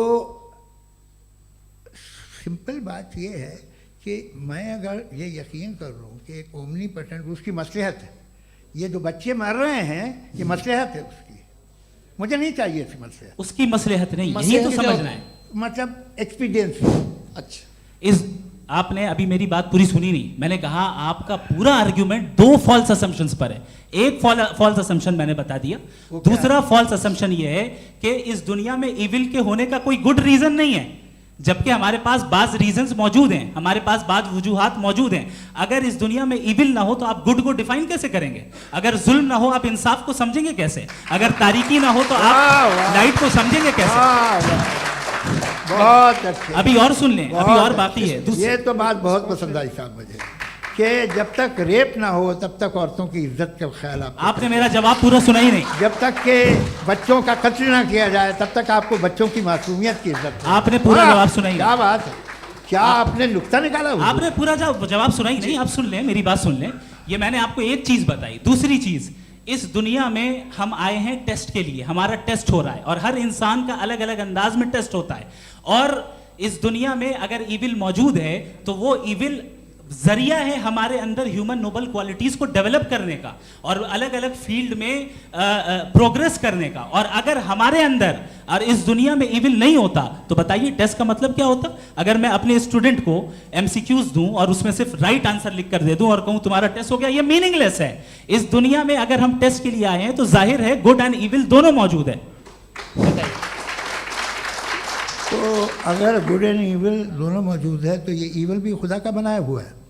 जी हाँ, खुदा का बनाया हुआ है। लेकिन अच्छा, चलो अच्छी बात। जी बिल्कुल, तो बिल्कुल खुदा ने बनाया। अभी तो ये है कि जो मेजॉरिटी है दुनिया में वो इविल है, तो ये खुदा एक्चुअली इविल के साइड पे लग रहा है मुझे। बिल्कुल भी नहीं, मैं बताता हूं। मेजॉरिटी में तो वो है। क्या बात कर रहे हैं भाई आप? मैं बहुत कोई भी जो मुंसिफ होगा, चाहे आपका अपना घर हो जिसके आप सबसे बड़े हैं, चाहे आपकी ऑर्गेनाइजेशन हो जो आप चलाते हैं, वहाँ पर आप इविल रखेंगे साबित करने को कि बाकी लोग शरीफ हैं? मेरी बात सुन क्या लें। ये आर्ग्यूमेंट ही गलत है? अगर कि जब तक के कोई इविल नहीं होगा तब तक के शरीफ आदमी शरीफ नहीं लगेगा। अगर एग्जामिनर गलत ऑप्शन दे रहा है तो एग्जामिनर इविल नहीं हो गया। जो गलत ऑप्शन को सेलेक्ट कर रहा है वो फेल होगा। क्रिएटर ने इविल को बनाया है लेकिन वो इविल नहीं है। अच्छा सुनिए मेरी बात, हाँ। Let me complete sir. जी जी। क्रिएटर ने इविल को बनाया है टेस्ट के लिए, वो इविल नहीं है। इविल वो होगा जो उसे इख्तियार करेगा। छुरी को बनाने वाला गलत नहीं होता है, छुरी का गलत इस्तेमाल करने वाला गलत होता है। रेप को कैसे गलत इस्तेमाल करते हैं? इंसान के फ्री विल का नतीजा ये रेप कैसे गलत इस्तेमाल होता है? ये मुझे अब सुन लें, अब सुन लें। गलत इस्तेमाल होता हाँ, मैं बता रहा हूँ रेप ना, कैसे गलत मैं बता रहा हूँ जी। कि जो इविल इस दुनिया में मौजूद है उसके कई सारे तरीके हैं। एक तरीका इंसान का अपना फ्री विल है। अब अगर कोई रेपिस्ट रेप कर रहा है तो इसका गॉड का कसूर नहीं है, वो अपने फ्री विल का गलत इस्तेमाल कर रहा है, उसको सजा मिलनी चाहिए। अच्छा। और उसी के लिए जहन्नम बनाई गई है। ये फ्री विल का भी बड़ा चक्कर। आप जब कोई बुरा काम करते हैं या कोई बुराई होती है तो ये कहा जाता है कि ये फ्री विल है। 7 billion free wills are moving on this planet. 7 billion free will. और एक आदमी अपनी फ्री विल से मुझे कत्ल कर दे तो मैं खुदा की मर्जी से मरा हूँ कि इसकी फ्री विल की वजह से? मेरी मौत खुदा के हाथ है या ये फ्री विल वाले के हाथ है? खुदा ने फ्री विल का निजाम बनाया है और उस निजाम का गलत इस्तेमाल करके कोई आपको मार रहा है, इस्तेमाल करके मेरा कत्ल कर देता है। अब मेरी मौत का जिम्मेदार कौन है? वो इंसान जिम्मेदार है। वो इंसान। जी। तो ये कहना कि और उसको खुदा ही जिंदगी उसको सजा का- मिलेगी। तो अब आप आगे चलिए कि ये तय करना कि अल्लाह ही या खुदा, सॉरी, अल्लाह ने, खुदा ही जिंदगी देता है, खुदा ही मौत देता है, ये गलत है। बिल्कुल गलत नहीं है। हाँ, नहीं, निजाम उसी ने बनाया फ्री विल का। निजाम मौत और हयात का उसी ने बनाया। You are contradicting yourself. अभी आपने कहा कि एक आदमी ने फ्री विल से आपको मार दिया, इसमें उसे फ्री विल दी गई थी, उसने गलत इस्तेमाल किया। 7 billion free wills are moving on this planet और आप चाह रहे हैं कि मैं सिर्फ खुदा का ध्यान करूं। ये 7 बिलियन फ्री विल्स को मुझे लुक आफ्टर करना पड़ेगा कि नहीं? ये तो तबाहियां कर रही हैं और तबाहियां ज़्यादा हो रही हैं। बिल्कुल। तो अगर आप बताएं अगर खुदा नहीं है फॉर एग्जाम्पल, हाँ। तो आप इविल को कैसे डिसाइड करेंगे? यानी how can you define evil objectively without God? देखिए, दुनिया में 2 तरह के जानवर हैं। एक जो अकेले रहते हैं जंगल में और एक जो ग्रुप्स में रहते हैं। ग्रुप में जो भी रहेगा, चाहे वो आपका फाउंडेशन हो, चाहे कोई क्लब हो, चाहे कोई पॉलिटिकल पार्टी हो, चाहे कोई यूनिट हो, उसमें आपको इंटरैक्ट करने के रूल बनाने पड़ेंगे। यानी लोग तय करेंगे। लोग तय करेंगे। अगर लोगों ने यह तय किया कि किसी का रेप करना सही है, आप जस्टिफाई करेंगे? नहीं, आपका फाउंडेशन तो ये हो गया ना कि लोग ही विल डिसाइड दुनिया करेंगे। में- नहीं, अरे दुनिया में ऐसे ग्रुप्स हैं जो रेप को जायज़ मानते हैं सर्टन हालात में। मैं डिटेल में नहीं जानूंगा, आप भी जानते हैं। ये जो आईसिस वाले थे जिन्होंने क्या किया था, तो उन्होंने क्या किया उसका खुदा से कोई ताल्लुक नहीं है सर। मैंने सिंपल सवाल किया कि इविल को आप डिफाइन करते चलिए, कैसे चलिए, हैं? आइए वापस आइए। जी। आप साथ में तभी रह सकते हैं जब कुछ आप ऐसे उसूल डेवलप करें जिसमें हर एक का बेसिक तहफ़्फ़ुज़, हर एक का बेसिक राइट हो और हर एक को कोई आराम मिले। यही तरीक़ा है किसी भी ऑर्गेनाइजेशन जिसमें एक से ज़्यादा लोग हैं और वो ऐसे चलती है ज़िंदगी। उसमें अगर आप गड़बड़ करेंगे तो तबाही होगी, नुकसान होगा, बर्बादियाँ आएंगी। और अगर उसमें आप घर ले लीजिए ना, एक हस्बैंड है, एक वाइफ है, बच्चे हैं, वालदा भी हैं, 2 बहनें भी हैं, एक भाई भी है। अब इसमें कोई निज़ाम आपको चाहिए साथ में रहने का और एक दूसरे पे भरोसा रहे, एक दूसरे के बहीख्वाह हों, एक दूसरे की मदद करें, ऐसी जिंदगी। सर आपकी बात आ गई। आप ये कह रहे हैं कि लोग डिसाइड करेंगे क्या सही है क्या गलत है, यही है? मेजॉरिटी डिसाइड करेगी क्या सही है क्या गलत है? अरे भाई बिल्कुल। मेजॉरिटी अगर ये कहे कि नाजी जर्मनी के साथ जिस तरह मेजॉरिटी थी कि जेनोसाइड करना सही, आप जस्टिफाई करेंगे? उस वक्त आपका ये सवाल सिर्फ उसके बाद क्लोजिंग। हाँ, उस वक्त प्लेनेट पे जो लोग थे, हाँ। उनमें कितने लोग हिटलर को सही समझते? अच्छा, प्लेनेट की मेजॉरिटी तय करेगी, सोसाइटी की नहीं। प्लेनेट की मेजॉरिटी गॉड के एग्जिस्टेंस को सही मानती है, आप क्यों नहीं मानते? ये हेलो ये क्रॉस क्वेश्चन का राउंड यहाँ पर समाप्त होता है। और ये बड़ा अच्छा है कि इस तरह से फ्रेगमेंट कर दिया गया है ताकि जो मरकरी ऊपर जा रहा है नीचे जवाब आ दे जाए। दूं। जी। प्लेनेट की ज़्यादातर मेजॉरिटी कुछ दूसरे मजहबों के खुदा को मानती है। आप उन्हें क्यों नहीं, आप तो मेजॉरिटी की बात कर रहे अच्छा, हैं। ये मैंने क्लोजिंग majority की बात- आप ये कह रहे हैं इविल और गुड को डिसाइड मेजॉरिटी करेगी। मेजॉरिटी जो कर दे वो सही हो जाएगा। अरे क्लोजिंग इसको जैसा आप ही लोगों ने तय किया है उसी फॉर्मेट को फॉलो कर लेते हैं। हाँ भाई, मैंने तो भले लोगों पे एतबार किया और तब मॉडरेशन तय किया, जी आपके पास 5 मिनट का वक्त है, क्लोजिंग आर्ग्यूमेंट है, उसके बाद हम ऑडियंस से क्वेश्चन आंसर लेंगे जावेद साहब के क्लोजिंग आर्ग्यूमेंट के बाद। Okay, time starts now. बहुत शुक्रिया जी। हमारा जो टॉपिक है डज गॉड एग्जिस्ट, मैं इस पे इतने एकेडमिक तैयारी करके आया था, मुझे था कि मैंने सोचा था कि कई सारे मैं आर्ग्यूमेंट्स दूंगा, लेकिन वक्त की भी किल्लत और जावेद साहब बार बार इधर उधर चले जा रहे थे तो उसको भी थोड़ा एंटरटेन करना पड़ गया। डज गॉड एग्जिस्ट पे मैं एक ही आर्ग्यूमेंट दे पाया, आर्ग्यूमेंट्स बहुत हैं और डेफिनेटिव आर्ग्यूमेंट्स हैं, और मेरे आर्ग्यूमेंट को किसी एक राउंड में भी इन्होंने एंटरटेन नहीं किया और रेफ्यूट नहीं किया, एक राउंड में भी नहीं, एक राउंड में भी नहीं, और ना ही अभी अभी आपका क्लोजिंग आर्ग्यूमेंट आएगा नहीं, वो उसमें। बता देना। Argument of contingency sir. अरे मैं आपसे कई बार कह चुका हूँ कंटीजेंसी का मतलब अब मैं कैसे सर, समझाऊं प्लीज, आपको प्लीज, और आपस में, हाँ, आप और प्लीज, कितने प्लीज, आसानी से समझाऊं मैं, मुझे तो नहीं समझ में आ रहा है बस। आप अपनी argument sir, of contingency Urdu में बोल सकते हैं। हाँ, आप अपनी बात पूरी कर लें जी। आखिरी 4 मिनट। दूसरी चीज, just a minute please ma'am, can I talk? दूसरी चीज ये है कि आपने एक तो इसका जवाब नहीं दिया, दूसरा आपने गॉड के ना होने पर कोई डेफिनेटिव आर्ग्यूमेंट नहीं दिया, सिर्फ मजहब पे बात कर रहे हैं आप। मजहब तो आज हमारा टॉपिक ही नहीं था, आज तो हमारा टॉपिक हो, आप मजहब से ले लेकर आईएस तक चले गए, भाई हमारा क्या ताल्लुक है उससे? We condemn them.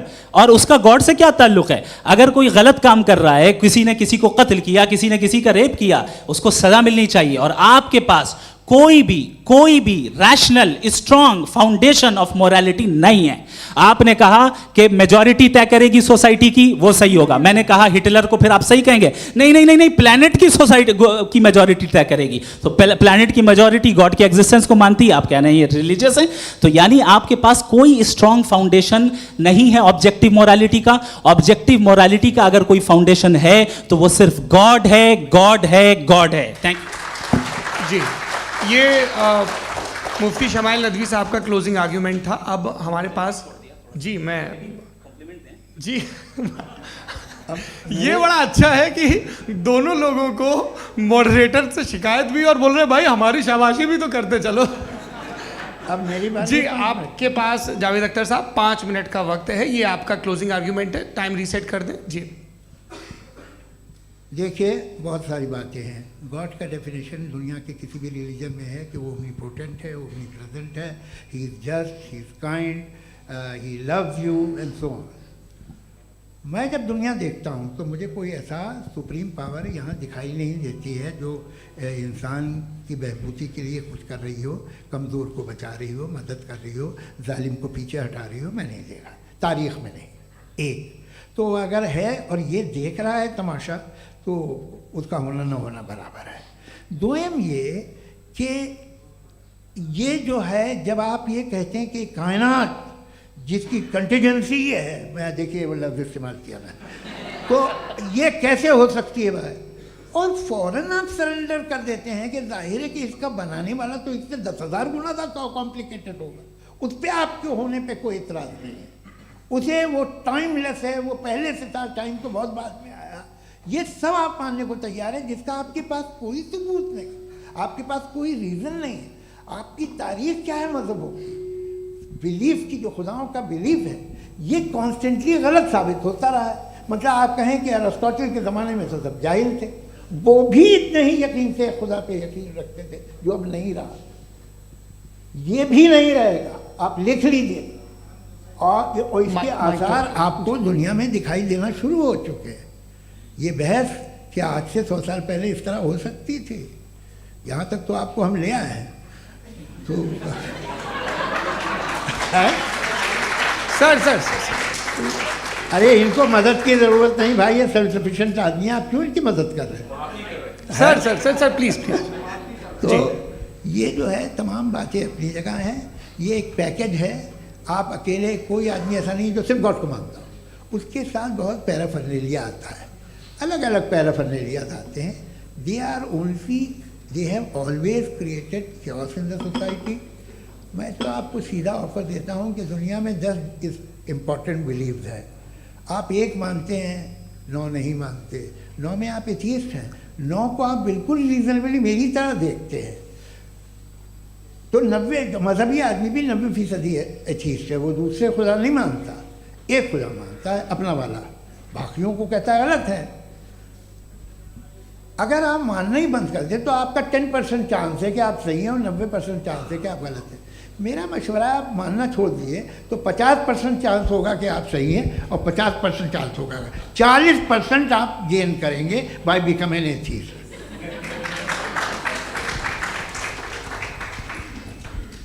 ये एक फरसूदा ख्याल है, ये ख़त्म हो रहा है। हो सकता है मेरी ज़िंदगी में ना हो, लेकिन ये हो जाएगा। जो बातें ये इनको आप मेटाफिज़िकल ये वो ऐसे रिस्पेक्टेबल टर्म दे दिए, ये तो उन लोग के हैं जिन्हें ना फिज़िक्स मालूम थी ना मेटा मालूम था, ये उन्होंने आपको दिए हैं। जी बहुत शुक्रिया आप दोनों लोगों का। और अब इस बातचीत का आखिरी राउंड शुरू होगा, डज गॉड एग्जिस्ट की ये बहस मुफ्ती शमाइल नदवी और जावेद अख्तर साहब के बीच। आप लोग अपने अपने हाथ ऊपर करेंगे, मैं यहाँ से तय करूँगा। और माइक हमारे पास है क्या? एक ही माइक है ऑडियंस के लिए? 2 माइक है, एक इस तरफ एक इस तरफ, ठीक है। तो जी सबसे पहले हमारी सहयोगी हैं मारिया शकील जी, पूछिए सवाल। थोड़ा सा रुकेंगे ताकि कैमरे का फ्रेम आप पर आ जाए, आपकी तो प्रैक्टिस है टीवी की। जी नदवी साहब, मैं खुदा को मानती हूँ, पहले मैं इसी प्रमाइस से शुरू कर रही हूँ और ये बता रही हूँ आपको, मैं मानती हूँ। लेकिन कुछ सवाल हैं जो जावेद साहब ने उठाया, उसका जवाब आपको देना चाहिए। पहला सवाल ये कि गज़ा में सालों से छोटे बच्चे मर रहे हैं, वो उनको अगर खुदा मर्सीफुल है, हम मानते हैं कि अल्लाह ताला में बहुत ताकत है, तो वो बच्चे क्यों मर रहे हैं? दूसरी बात ये कि अगर कंटिजेंसी की जो आप बात करते हैं, पूरे मुस्लिम ममालिक मिल कर के भी उन गज़ा के बच्चों को क्यों नहीं बचा पा रहे हैं? क्योंकि अगर वो चाहते, क्योंकि अल्लाह ताला उन पर हुकूमत करते हैं, सब पर हुकूमत करते हैं, तो वो उनको क्यों नहीं बचा? जी थैंक यू वेरी मच। बहुत अच्छा किया आपने इस चीज़ को जिक्र कर दिया, मैं इसको और अच्छे से एक्सप्लेन करने की कोशिश करता हूँ। देखें, जहाँ तक आपने कहा कि गज़ा के बच्चों को मारा जा रहा है, देखें 2 वर्ल्ड व्यू है, एक एथीस्टिक वर्ल्ड व्यू, एक थीस्टिक वर्ल्ड व्यू है। बच्चे मर रहे हैं दोनों वर्ल्ड व्यू में, लेकिन हमारा वर्ल्ड व्यू कह रहा है कि रिकॉम्पेंस है, ये कह रहे हैं कि उनका मरना बेकार जाने वाला है, कोई उसका रिकॉम्पेंस नहीं है, चूंकि इनके यहाँ आखिरत और अल्लाह का कोई तसव्वुर या गॉड का कोई तसव्वुर नहीं है। आपने ये सवाल किया कि गॉड मर्सीफुल है, क्यों नहीं रोकता? ये मैंने बताया कि ये मिसकंसेप्शन है लोगों के दरमियान कि गॉड को सिर्फ मर्सीफुल और ओमनीपोटेंट समझते हैं। गॉड के सिर्फ यही 2 एट्रीब्यूट्स नहीं हैं, गॉड के कई सारे एट्रीब्यूट्स हैं, उनमें से अल हकीम भी है, उनमें से ऑल वाइज भी है, ऑल नोइंग भी है। लिहाजा अगर इस दुनिया में किसी को तकलीफ आ रही है और गॉड उसको नहीं रोक रहा है, वो इसलिए नहीं रोक रहा है चूंकि इंसानों को फ्री विल दिया गया है। ठीक इसी तरीके से अगर एक डॉक्टर किसी छोटे बच्चे को इंजेक्शन लगा रहा है, उसे तकलीफ पहुंच रही है, उसके लिमिटेड पर्सपेक्टिव के एतबार से ये गलत हो रहा है और डॉक्टर बुरा है। लेकिन जब आप ब्रॉडर पिक्चर को देखेंगी, आपके और हमारे पास सिर्फ एक पिक्सल है, हमें इतना नजर आ रहा है कि गज़ा में कत्ल हो रहा है, लेकिन इसके पीछे कितना रिकॉम्पेंस उनको मिलने वाला है, पूरा पिक्चर गॉड के पास है। तो एक पिक्सल से आप पूरे पिक्चर को कभी भी जज नहीं कर सकती। आप इसमें कुछ जोड़ना चाहेंगे? आपको कुछ बोलना है इसमें? भैया आपने बहुत अच्छा जस्टिफिकेशन दिया, या आप वो जो वहाँ के प्राइम मिनिस्टर इजराइल के उन्हें भेजिए, वो बहुत खुश होंगे। आप जस्टिफिकेशन दे देना कि अगर गॉड नहीं है तो बच्चे क्यों मर रहे हैं, आप बताएं। वो ये सवाल पूछ रहे हैं कि अगर आप ईश्वर का अस्तित्व नहीं मानते हैं तो उन बच्चों की मौत को आप कैसे इंटरप्रेट करते हैं? भाई ये दुनिया जो है, जो ताकतवर लोग होते हैं वो एक नाइंसाफ़ी करते हैं। तो ये अच्छा काम है आपके नज़दीक, तो नेचर नाइंसाफ़ी पे मबनी है। अरे मेरे भाई, आप नेचर की कहाँ बात कर रहे हैं, तो इंसान की बात। तो फिर जब मैं इंसान की बात कर रहा था, आप नेचर की बात करने लग गए। क्रॉस एग्जामिनेशन नहीं। हाँ, अब आप मुझे बोलने नहीं देंगे तो अलग बात है, आप बोलिए, मुझे कोई जल्दी नहीं। जी नहीं, ये क्रॉस एग्जामिनेशन मुझे बोल तो लेने दीजिए। जी बोलिए। क्या बात ये है कि ह्यूमन सोसाइटी तभी साथ में रह सकती है जब वो मोहब्बत से, एकता से, एक दूसरे के एहतराम करके रहे। इसके अलावा पॉसिबल नहीं है, अकेले तो इंसान रह ही नहीं सकता। वहाँ पर कुछ लोग हैं जो फाउल करते हैं, वो फाउल हमेशा से तारीख में होता आया है। आज ये हो रहा है, जो हो रहा है बहुत बुरा हो रहा है, बहुत जालिमाना है, बहुत जाबराना है। उसको आप कहें कि ये बच्चों को कॉम्पनसेशन मिल जाएगा या इसकी इंजेक्शन है, इंजेक्शन तो हेल्थ के लिए दिया जाता है। आप ये कह रहे हैं कि ये बच्चों की जो धज्जियाँ उड़ रही हैं ये इंजेक्शन है, ये विटामिन टेस्ट का। है, ये टेस्ट है और उस टेस्ट में उनको अगले उनको सवाल ऐसा रिकॉम्पेंस मिलेगा जो आपके तस्वुर के बाहर है। ये आप 3 बरस के बच्चे को बारूद से उड़ा के टेस्ट ले रहे हैं, वाह। वो नहीं ले रहा है, खुदा नहीं उड़ा रहा है, इजराइल उड़ा रहा है। जी, ये तो उसको कंडेम अगला करें। सवाल लेते हैं। अगला सवाल लेते हैं प्रोफेसर पुरुषोत्तम अग्रवाल। मुफ्ती साहब, एक निवेदन आपसे है कि कम से कम थोड़ा सा माइक क्लोज एक रिलीजियस और फिलोसफिकल कर मैं प्लीज।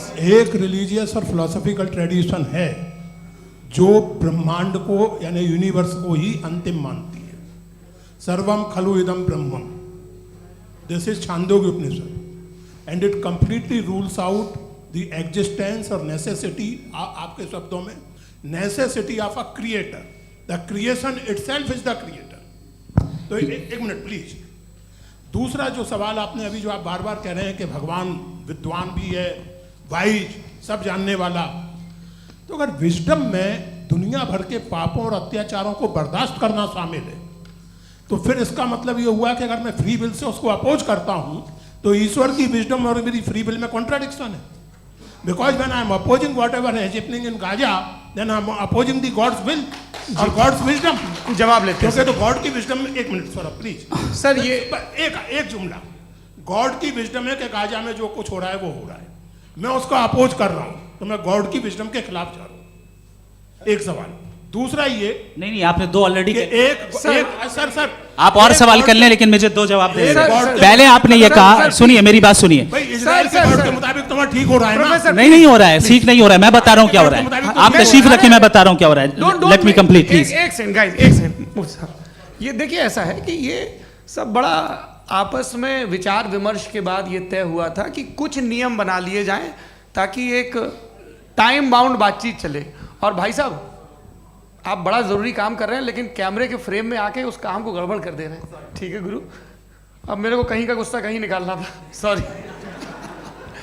नहीं, कोई गुस्सा नहीं है जी। तो प्रोफेसर ने सवाल पूछे, आप उनके जवाब दें, और थोड़ा ये सब लोग थोड़ा ख्याल रखें भाई, सवाल संक्षिप्त रखें जी। आपने 2 सवाल किया। सबसे पहला ये कहा कि हमारे पास ये कॉन्सेप्ट है कि ये यूनिवर्स खुद नेसेसरी बीइंग है, creation itself is the creator. How irrational is this कि मैं एग्जिस्ट करूंगा बाद में, लेकिन अभी एग्जिस्ट कर भी रहा हूं, यानी एक ही टाइम में एग्जिस्ट भी कर रहे हैं, नहीं भी कर रहे हैं। This is not true. दूसरी चीज, आपने कहा कि अगर इजराइल में, सॉरी माफ कीजिएगा, Israel doesn't exist, occupied Palestine में अगर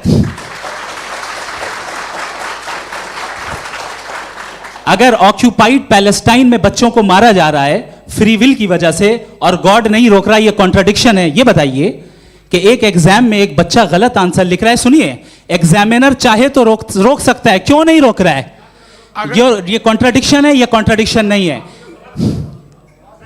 माइक नहीं सर, ये आपस में जी, ये क्या आपका सवाल? माइक दीजिए। फ्री विल दिया गया है टेस्ट के लिए, अकाउंटेबिलिटी के लिए। अगर फ्री विल नहीं होता तो आप कहते हैं हमें रोबोट बना दिया गया। नॉट मिसरिप्रेजेंट माय पोजीशन, आपकी जो भी पोजीशन, मैं अपनी फ्री विल के नाते, अपने ह्यूमन विजडम के नाते गाजा में हो रही अत्याचार का विरोध करता हूं। बिल्कुल करना चाहिए। आपके हिसाब से मैं गॉड की विजडम का विरोध कर रहा हूं? बिल्कुल नहीं, वहां जो हो रहा है गॉड की बिल्कुल भी नहीं, बिल्कुल भी नहीं। उसका वहां पर गाजा में कत्ल होना ये इंसानों के गलत इस्तेमाल का नतीजा है, फ्री विल के इस्तेमाल का नतीजा है। गॉड इसका हुक्म नहीं देता, उससे रोकता है। यही तो मसला है ना, आपके लिए कॉन्सेप्ट क्लियर? नहीं भाई, आपने तो बताया था इंजेक्शन लगाने से बच्चे को तकलीफ होती है, ये इंजेक्शन लगा। सर आप ऐसे रेटोरिक स्टेटमेंट दे तब तो कोई मसला नहीं, आपने समझते बोला रहेंगे। कि injection this is a rhetoric statement, this is not a logical argument sir. I am sorry, I am sorry. आखिरी 30 मिनट बड़े मुश्किल होने वाले हैं जी। मुफ्ती साहब आगे बैठे हैं, इनको माइक दीजिए। हाँ, तरुण माइक आप अपने पास रखिए, आपको कैमरे का फ्रेम पता है जी। सबसे पहले दोनों को मुबारकबाद। एक सर अपना आप नाम बता दें। आप अमेरिका में शिकागो में रहते हैं, इतना मुझे याद है। बताया आपको, यासिर नदीम अलवाजदी मेरा नाम है। जावेद सर, आपसे एक क्वेश्चन है इन्फिनिट रिग्रेस के ताल्लुक से। एक हाइपोथेटिकल सिनेरियो है, मसलन अगर आप सर माइक थोड़ा सा प्लीज क्लोज रखिए जी। अगर आप शायर इसलिए हैं कि आपके कोई उस्ताद शायर थे, और वो इसलिए शायर थे कि उनके कोई उस्ताद शायर थे, और इसी तरीके से हम माजी में पीछे चलते चलते चले जाएं और कहीं ना रुके, तो माफ कीजिएगा आप कभी शायर नहीं हो सकते। लेकिन आप शायर हैं, आपका शायर एग्जिस्ट करता है, इसका मतलब ये है कि आप कहीं ना कहीं रुके हैं। तो मेरा सवाल ये है कि क्या आप इन्फिनिट रिग्रेस ऑफ कॉजेस को लॉजिकल फैलेसी मानते हैं या नहीं मानते? हाँ या ना? मैं इन्हें लॉजिकल फैलेसी नहीं मानता हूँ, लेकिन मेरा प्रॉब्लम यह है कि जब मैं नहीं मानता हूँ तो I continue with this logic जो फैलेसी नहीं हो। आप एक जगह रुक जाते हैं जाके, आप कहते हैं ये गेंद कैसे बनी, ये जजीरा कैसे बना, ये समंदर कैसे बना, ये ज़मीन कैसे बनी, और अचानक गॉड पे जाके आपको ब्रेक लग जाता है। एक बार आप सवाल नहीं करते कि भाई इनको बनाने वाला तो इनसे भी कॉम्प्लिकेटेड होगा, वो कैसे बना, उसके बारे में आपने इत्मीनान कर लिया, वो हमेशा से है। तो अगर आप उसे हमेशा से मानते हैं तो फिर ये मान लीजिए कि कायनात हमेशा से है, क्या तकलीफ फिर हम वजूद में नहीं आते ना। जी है? हम मौजूद नहीं। अच्छा सर क्यों नहीं हो मैं सकते? बताऊंगा, प्लीज प्लीज। जैसे मैंने मिसाल दी आपके शेर की, आपका शेर कभी वजूद में ना आता अगर शायर इसी तरह चलते रहते हमेशा। जी माइक मेरे ख्याल से एक सेकंड, इन्फिनिट रिग्रेस का कॉन्सेप्ट क्लियर नहीं हो जी। पाया, ऐसे रहने दें, लेट्स मूव ऑन सर। ठीक है। हाँ, थोड़ा सा मॉडरेटर का भी ख्याल रखें। नहीं नहीं, आपने तो रखा है, आपने रखा है। यहाँ पे गौहर रजा साहब हैं, वो भी एक सवाल पूछना चाहते हैं। माइक यहाँ नीचे से ऑन कर दिए, नीचे। पहले तो ये कह दूं कि मैं उन बच्चों से शर्मिंदा हूं जिनको गज़ा में कत्ल किया गया, क्योंकि हमारे होते हुए कत्ल किया गया। लेकिन उससे ज़्यादा शर्मिंदगी इस बात से हुई कि मुझे लगा कि मुफ्ती साहब उसको जस्टिफाई कर रहे हैं। बिल्कुल भी नहीं, आप मुझे बहुत ही लगा- गलत मुझे बात लगा कर- मैं गलत हो सकता हूं। बिल्कुल गलत मैं है। सवाल पूछ रहा हूं। सवाल मैं देखिए, सवाल अगर पूछ रहा हूं। एक सेकंड, मैं जावेद भाई गौर से साहब, एक डिसएग्री सेकंड, करता गौर हूं। साहब, एक सेकंड। देखिए अगर देखिए ऐसा, एक सेकंड आप सर वेट, अरे आप कुछ मेरे पहले मुझे अपनी बात कह लेने दीजिए। अगर ऑडियंस तय करेगी तो फिर मॉडरेटर का मतलब नहीं। मेरा आप सबसे ये कहना है, ये बहस दो लोगों के बीच में है, एक तरफ मुफ्ती साहब, एक तरफ जावेद साहब। पिछले 1.5 घंटे से ये लोग अपने अपने तर्क रख रहे हैं। आपकी इनसे इत्तेफाकी हो सकती है, ना इत्तेफाकी हो सकती है। मेरे उस्ताद मुझे सिखा गए हैं कि मुखामुखम में असहमति की गुंजाइश बची रहनी चाहिए। अगर मैं आपकी बहुत इज्जत करता हूं गौहर साहब, आपने जो कमाल की किताबें लिखी, साइंटिफिक टेम्परामेंट, लेकिन मेरी ये गुजारिश है आप सबसे कि यदि आप इन लोगों ने जो बोला उन पर टिप्पणियां करेंगे तो ना वक्त की पाबंदी रहेगी, ना वो अनुशासन। आप सवाल पूछ लें, उस सवाल में जो बात आ जाए वो आ जाए। मैं जावेद साहब से डिसएग्री करता हूं, इसलिए जावेद साहब से सवाल पूछ रहा हूं। आपका सवाल जावेद अख्तर साहब से। और सवाल ये है मेरा कि जावेद साहब ने कई बार लॉजिक का इस्तेमाल किया कि साइंस में लॉजिक है और रिलीजन में लॉजिक नहीं है। मेरा ख्याल ये है कि रिलीजन में भी लॉजिक है, लेकिन उस लॉजिक की बेसिस ये है कि आप रुक जाते हैं, जिसका जिक्र जावेद साहब ने बार बार किया, यानी खुदा के तसव्वुर पे आते हुए, गॉड के तसव्वुर पे आते हुए रुक जाते हैं। और इसमें सवाल पूछना मतलब फॉरबिडन होता है।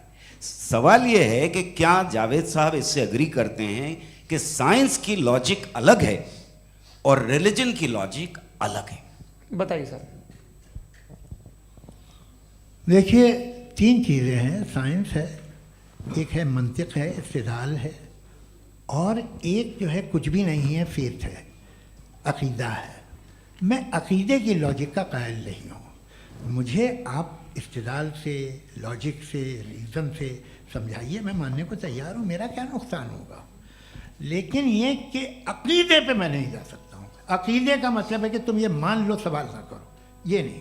आप सारी बातें करके, बड़ी साइंटिफिक बातें करके एक जगह जाके खुदा के वजूद पे रुक जाते हैं, सरेंडर कर देते हैं। मैं सरेंडर करने को तैयार नहीं। That's all. जी, ये आगे सर बैठे हुए हैं, इनको माइक दीजिए। भाई वो आप पूछना चाह रहे थे ना भाई? हाँ, नहीं मैं ये थैंक यू जी। आपका नाम? आसिम इफ्तिखार। आसिम जी, पूछिए। सर, जावेद सर से सवाल है कि आपने अपने माइक थोड़ा करीब रखिए। अपने क्लोजिंग स्टेटमेंट में बात कही थी कि मज़हब का जो फ्यूचर है वो ज़्यादा दिन नहीं जाने वाला है, लेकिन मैं देख पा रहा हूँ कि जो ऑक्सफोर्ड यूनिवर्सिटी की एक स्टडी है 2011 में हुई है, जिसके 50 एकेडमिशियंस ने इसको अंजाम दिया था, उसमें वो ये कहते हैं कि जो फेथ इन गॉड है वो इनबिल्ट है ह्यूमन नेचर के अंदर, जिसको हम कहते हैं फितरत के अंदर शामिल है वो। और वो ये कहते हैं कि अगर कोई ये समझता है कि मज़हब को वो ख़त्म कर देगा तो ये उसकी गलत फहमी है। तो आप इसके बारे में, इस स्टडीज़ के बारे में क्या कहते हैं? ठीक है, मैं उनसे एग्री नहीं करता हूँ। वो कौन से प्रोफेसर होंगे, ऐसा उनके क्या पास डेटा है, इन्होंने डेटा के बेस होगा। डेटा क्या हो सकता है? फ्यूचर का डेटा तो नहीं हो सकता ना उनके पास। प्रेजेंट का डेटा हो सकता है। डेटा आपने सुना 100 साल पहले का बाद का डेटा, मैंने तो नहीं सुना आज तक। तो आज उनकी ये राय है और होगी राय, ठीक है। दुनिया में तरह तरह की राय है लोग, लेकिन मैं समझता हूँ कि वक्त के साथ इंसान ज़्यादा से ज़्यादा रीज़नेबल और लॉजिकल होता जा रहा है। आज आप देखिए वेस्टर्न यूरोप में क्या परसेंटेज है नॉन बिलीवर्स की, बहुत हाई। वहाँ चर्च खाली पड़े होते हैं। तो अल्टीमेटली तो इंसान कोई ऐसी बात बहुत अरसे तक नहीं मान सकेगा, चाहे गलत या सही, जो उससे उसके दिमाग को, उसके जहन को, उसके लॉजिक को अपील न करे। वो कह रहे हैं तो ऑक्सफोर्ड के होंगे तो कैम्ब्रिज के होंगे, तो मुझे क्या लेना देना। उनका डेटा मुस्तकबिल का नहीं हो सकता है। जी दीपक, हाँ पूछिए। मैं आऊँगा, अभी पीछे की साइड भी आऊँगा, माइक वहीं भेजूंगा 2-3 साल के लिए। जी जावेद साहब, आपसे सवाल है। नमस्ते। अरे भाई सर, अगर आप ही लोग तय करना है तो फिर 200 लोग तय कर लें। ये एक साथ नहीं sir, please don't do this sir. Everybody has a right sir, but we can only take selected questions. No sir, ये यंग लोग भी हैं तो इनकी ये अब उतने बात यंग, सुनिए। भाई आप यंग हैं कि नहीं हैं? एक मिनट, वो कह रहे हैं वो भी आइए, यंग हैं पूछ रहे हैं ना साहब, भाई। आप उनकी नौजवानी पर दावा उनको ही करने थे। हाँ मुफ्ती साहब आप यंग, हाँ पूछे। अरे भैया सर, मेरा सवाल ये है। कुछ इनसे भी तो पूछो। जी नहीं, बस आपसे एक सवाल है। जैसे थीस्टों के पास अपने जो ईश्वर को मानते हैं, उनके पास अपने सोशल गेट टुगेदर्स हैं। 5 रोज़ आज क्रिसमस आने वाला है, होली है, दिवाली है, ईद है। एथिस्ट क्या ऑफर कर रहे हैं? मतलब मैं इनकी दुकान से मैं आना चाहता हूँ उस तरफ, पर मैं अट्रैक्ट नहीं हो पा रहा हूँ। मैं सोशल गेट टुगेदर्स क्या है आपके पास? वो ये कह रहे हैं कि जो धार्मिक लोग हैं, अलग अलग धर्म के लोग, उनके उत्सव त्योहार, कॉन्ग्रेगेशन बहुत हैं। अब आपको मैं एक सुनाता हूँ, यहाँ हिस्टोरियन भी बैठे हैं। मृदुला जी आप बताइएगा सही है कि नहीं। ये एक कॉन्स्टेंटाइन, एक ग्रीक रोमन बादशाह था, जो क्रिश्चियनिटी आने के 400 साल बाद उसने डिसाइड किया कि मैं क्रिश्चियन हो जाऊंगा, मेरी पूरी स्टेट कैंसिल हो जाएगी। उस ज़माने में ऐसे ही होता था, राजा जो धर्म इख्तियार करता था वो जनता भी कर लेती थी। इसलिए कि वो हो गया था बैंकक्रप्ट, और उसे जो मेडिटेरियन कोस्ट के रिच क्रिश्चियन वो थे मर्चेंट, उससे पैसा चाहिए था। तो उसने कहा यार क्रिश्चियन हो जाओ। तो उसने अपने वजीर से कहा कि भाई ये हिस्ट्री है कि अब हम लोग क्रिश्चियन हो जाते हैं। कहते सर हो जाएंगे, कोई प्रॉब्लम नहीं है, लेकिन एक प्रॉब्लम ये है कि 17 दिसंबर से 25 दिसंबर तक जो पेगन फेस्टिवल होता, जो पेगन थे वो लोग, जो फेस्टिवल होता है वो बंद हो जाएगा, इसलिए कि हम क्रिश्चियन हो गए तो होगा नहीं। तो वो बच्चों को बहुत बुरा लगेगा, पब्लिक को बहुत इन्जॉय करते हैं, ख़ासतौर से 25 को मेन डे। उसने कहा ये तो सही कह रहे हो, ये जीसस क्राइस्ट की पैदाइश कब थी? कहते साहब वो अप्रैल में थी। नहीं, कट करो, वो 25 दिसंबर को है। ये हकीकत है। और 400 साल बाद क्रिश्चियनिटी के अप्रैल से दिसंबर ले आए, और इसलिए कि यहाँ पेगन फेस्टिवल होता था। अब मनाते हैं आप आराम से। ये जो सारे फेस्टिवल हैं ये रिलीजन से, हर एक को एक इंटरटेनमेंट डिपार्टमेंट चाहिए होता है अपनी कंपनी चलाने के लिए। तो ये रिलीजन ने, ये सेकुलर त्यौहार थे जिन्हें रिलीजन्स ने ले लिया है। ये मौसम के थे, फसलों के थे, किसानों के थे, उसको आपने लेके रिलीजियस रंग दे दिया। ये कोई रिलीजन से थोड़ी आए आप। अच्छा हमें देखिए, हम तो मुल्द हैं, हम ईद मनाते हैं, हम दिवाली मनाते हैं, हम होली मनाते हैं, हम क्रिसमस मनाते हैं। बम्बई की फिल्म इंडस्ट्री की सबसे बड़ी होली हमारे घर में होती है, सबसे बड़ी ईद हमारे घर में होती है। वो हमारी सोशल वो है, हमारा हेरिटेज है। ऐसा थोड़ी है कि we will throw the baby along with the water. ये तो अच्छी चीज़ है, इन्हें रखो, जो बेकार है फेंक दो। जी हाँ, हेलो जी, मेरा सवाल नादवी जी से है। जैसा कि आपने बोला कि गॉड टाइम के भी परे हैं, और गॉड इतनी कॉम्प्लेक्स चीज़ है कि उसे ह्यूमन माइंड समझ नहीं सकता, और गॉड ने अर्थ पे फ्री विल भी दे दी है। तो आप अपना वक्त ज़ाया क्यों कर रहे हैं गॉड के बारे में बात करके? अपन को तो बात करनी चाहिए कि सोसाइटी को बेहतर कैसे करें। जी मैं गॉड वही बताता है सोसाइटी को कैसे बेहतर करें। अभी मैं आपका जवाब देता हूँ। आपने कहा कि टाइम पे वो एग्जिस्ट नहीं करता, मेरा सवाल ये है कि जैसा आपने बोला कि गॉड बहुत ही कॉम्प्लेक्स चीज है। मैंने कहा ही नहीं कि कॉम्प्लेक्स है, तो आपके अल्फाज हैं। कॉम्प्लेक्स का लफ्ज गॉड के लिए सुइटेबल नहीं है। क्यों? क्योंकि कॉम्प्लेक्स वो चीजें होती हैं जो ऑब्जेक्ट हो। God is not an object. जिसको आप इंस्ट्रूमेंट के जरिए लेबोरेटरी में जाके टेस्ट करें, oh it's very complex. No, वो कोई कार का इंजन नहीं है। मेरा वो सवाल फिलोसॉफिकली नेसेसरी बीइंग ऐसी बीइंग है जो सिंपल बीइंग है। हाँ, आप उसको मुकम्मल तौर पे उसकी तमाम हिकमतों को जान ले और हर चीज़ को जान ले, ये पॉसिबल नहीं है, क्योंकि वो ऑल वाइज है, आप ऑल वाइज नहीं है, और वो खुदा है, वो आपको सारी चीज़ें बता दे, ये ज़रूरी नहीं। मेरा सवाल ये नहीं था, मेरा सवाल ये था कि जब गॉड इतना परे है इस दुनिया से कि उसने अर्थ पे फ्री विल भी दी है, हम सब ह्यूमंस की फ्री विल है, और जो सोसाइटी में हो रहा है वो अपन लोग डिसाइड करेंगे, तो अपन लोग डिसाइड नहीं करेंगे ना, अपन लोग डिसाइड नहीं करेंगे। गॉड जो है, गॉड ने वो उसकी जात, उसकी एग्जिस्टेंस टाइम एंड स्पेस से परे है, लेकिन वो हमारा टेस्ट ले रहा है और उसी गॉड ने हमें बताया कि तुम्हें क्या करना है क्या नहीं करना है, तो जाहिर है उस गॉड की बात सुनेंगे ना हम। जी, वो पीछे एक चश्मा लगाए जो मैम खड़ी हैं, उनको दीजिए। हाँ, आप जी जी बिल्कुल आएंगे। देखिए मैं कोशिश कर रहा हूँ सब तरफ जाने की। हाँ, उनको दीजिए माइक। जी, हेलो सर, मैं ओमनी प्रेजेंट नहीं हूँ, टाइम पाबंद हूँ और जहाँ तक कोशिश कर सकता हूँ करूँगा। जी, अपना नाम बताइए। मेरा नाम उर्सुला है, मैं दिल्ली यूनिवर्सिटी की एक स्टूडेंट हूँ और मैं स्टूडेंट फेडरेशन ऑफ इंडिया से हूँ। मेरा सवाल मुफ्ती जी से है कि इस हॉल के इस कमरे में बैठ के हम लोग रेप की मोरालिटी के बारे में फिलोसफिकली बात तो कर सकते हैं, बट असलियत ये है कि रोज़मर्रा की ज़िंदगी में औरतें रेप के थ्रू गुजरती हैं, और हम लोग सिर्फ नंबर्स पे इस तरह नहीं देख सकते, क्योंकि कितनी औरतें हैं इन कंट्रीज़ में जहाँ पे आप बता रहे हैं कि केसेस कम हैं, जिनका एक्सेस है कि वो जाके केस फाइल कर सकें।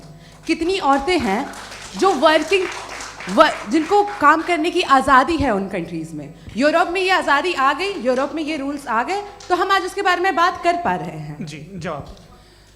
आपने ये कहा कि कमरे में बंद होकर हम लोग इस पर फिलोसफिकली बात कर सकते हैं, लेकिन हकीकत में क्या हो रहा है, वो ग्राउंड लेवल पे क्या हो रहा है जो बहुत गलत हो रहा है, और वो सफ़र कर रही हैं। आई एग्री, बहुत गलत हो रहा है, और जो गलत हो रहा है उसको हमें रोकना है। और क्यों रोकना है, वो गलत क्यों है, हमारे पास इसका ऑब्जेक्टिव फाउंडेशन है, इनके पास उसका ऑब्जेक्टिव फाउंडेशन नहीं है। मैं ये कहना चाह रहा हूँ कि जहाँ पे भी जुल्म हो रहा है, जहाँ पे भी औरत पे जुल्म हो रहा है, या उसकी इज्जत लूटी जा रही है, या उसे तकलीफ पहुँचाई जा रही है, और सिर्फ औरत नहीं, किसी इंसान के ऊपर भी जुल्म हो रहा है, तो उसके खिलाफ खड़ा होना, ये मॉरलिटी हमारे पास गॉड के पास से आई है। वरना जावेद साहब तो कह रहे हैं कि जो है मेजॉरिटी डिसाइड करेगी, तो मेजॉरिटी तो कभी भी बदल सकती है। क्या आप नातू?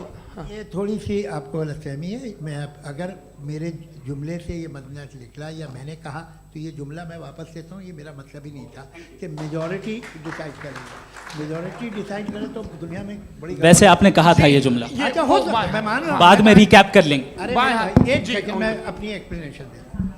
मुनासिब बात यह है कि हम सब के सब दिल में जानते हैं कि क्या अच्छा है क्या बुरा है, हमें पता है अच्छी तरह से। जो लोग बुरे काम करते हैं उन्हें भी मालूम अच्छा क्या है। यही तो सवाल था हजरत कि फिर ये मोरालिटी आई कहाँ से? Cross examination. हाँ जी, हाँ। मोरालिटी साथ रहने की डिजायर से आई है, यानी साथ रहकर जो कुछ कह दे, जो कुछ कर दे, वो हो जाएगा? नहीं नहीं, तो आप कायदे से रह ही कर सकते हैं जब तक लोगों में मोरालिटी हो, वरना क्यास हो जाएगा। ये आपको कैसे पता? जी, हमने देखा ना, जहाँ मोरालिटी का क्यास हो गया, हम देखते हैं। कहाँ पे देखते भाई? दुनिया में। आप जो कह रहे हैं, आप कहीं पे अगर गलत हो रहा है, इस बहस तो के उसको बाद आप मैं गलत देखिए। आप एपिस्टेमोलॉजी की बात कर रहे हैं, मैं ओंटोलॉजी की बात कर रहा हूँ। मैं इस बहस के बाद आप दोनों लोगों को चाय पे होस्ट करूंगा, वहां पे क्रॉस एग्जामिनेशन कर लीजिएगा। अभी ऑडियंस का हक मार रहे हैं आप लोग भाई, सर जस्ट लोग हैं आप लोग। और ये भाई ये हाँ, उधर आएंगे, इनको जी सर आएंगे। अच्छा सर, मेरा नाम लईकुर रहमान है और मैं अलीगढ़ मुस्लिम यूनिवर्सिटी का स्टूडेंट हूँ, और जहाँ तक मुझे पता है कि sir you are also product of Aligarh Muslim University. मैं भी उसी चमन का बुलबुल। हाँ सर, तो बहुत खुशी हुई मुझे जान करके कि मैं आपसे मिलूंगा। सवाल सर, मेरा सवाल यह है, सर सैयद अलैहिर्रहमा का नज़रिया यह था कि खुदा के वजूद को अक़ल के दायरे में रह कर के तलाश करना, न कि पूरी तौर से उसका इनकार कर देना। Sir, how will you define it? नहीं, तो ये तो आप इन्हें बताइए। ये सवाल आपसे, खुदा का वजूद साबित कर रहे हैं, तो सर आपने इनकार कर रखा है, इस वजह से मेरा क्वेश्चन उन्होंने यही सर से, एक सेकंड, सर सैयद ने यही कहा ना कि अक्ल से आप खुदा के वजूद को साबित नहीं कर सकते, यही कहा ना भाई। वो उन्होंने कहा कर सकते हैं और वो कर दिया गया आज। वो फोन तलाश करना या साबित करना अकल से ताल्लुक, अकल से नहीं सर हो सर अरे सवाल तो सुन लीजिए जी। अकल से नहीं हो सकता है, यही कहा ना आपने। अकल से हो सकता है। अरे वो यही कह रहे हैं भाई, आप बता रहे हो सकता है, वो तो कुछ और। आप अगर सर देखो नौजवान फोन ले लो, वो इतनी बोले। कमाल की यूनिवर्सिटी है। अरे भाई दे दो मेरी ना बात जरा तो- 1 मिनट, अरे दे दो मेरे भाई माइक। मेरी बात सुनो, नहीं, माइक मैं पे समझ- बोलो ताकि जो लाखों लोग देख रहे हैं माइक दे दो ना। अरे देंगे ना माइक, तुम ठहरो तो।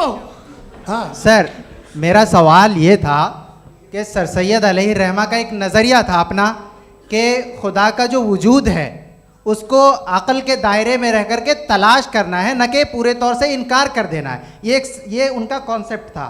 लेकिन मेरा सवाल ये है कि आप इसको कैसे डिफाइन करते हैं, एक्सप्लेन कैसे करेंगे, मैं आपसे जानना चाहता हूँ, क्योंकि you are the product of Aligarh Muslim University. मुझे अकल के दायरे में रख के मैंने बहुत तलाश की, मुझे मिला नहीं।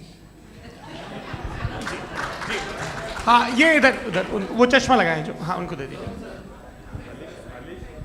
जी जी फटाफट पूछिए, बस 5 मिनट है, 5 मिनट में खत्म हो रहा है। हाँ अस्सलाम वालेकुम मुफ्ती साहब। एंड मेरा सवाल जावेद अख्तर साहब से। क्या नाम है आपका? अरे भैया सब मुझे जब पूछ रहे हो। फैज पूछिए फैज साहब। तो मेरा सवाल ये है कि अभी जो एथियस्ट है वो problem of evil argument use कर रहे हैं अगेंस्ट मुस्लिम्स, राइट? कि इस दुनिया में इतना सारा इविल है और अगेंस्ट मुस्लिम तो यहाँ अगेंस्ट थियस्ट। हाँ थोड़ा सा करेक्ट कर लीजिए भाई, पूरी मशक्कत ही इसी बात की थी कि किसी एक मजहब पे बात ना टिके। जी, तो बेसिकली ये आर्गुमेंट ऐसा है कि इस दुनिया में इतना ज़्यादा ईवल एग्जिस्ट करता है और अगर एक ऑल गुड गॉड है तो वो रोकता क्यों नहीं है? लेकिन इस सवाल में एक हिडन अजम्पशन ये है कि इस दुनिया में ईवल एग्जिस्ट करता है। अब एथियस्ट ये कैसे ऑन्टोलॉजिकली प्रूव कर सकते हैं कि इस दुनिया में ईवल एग्जिस्ट करता है? मैं आपको बताता हूँ, थोड़ा सा समझा। नहीं सर हम लोग इनको सुनिए। नहीं please don't do that. I want to explain ontologically. नहीं हम समझ गए सर, इनको अब जवाब देने दीजिए। अच्छा सवाल पूछ लो मैं।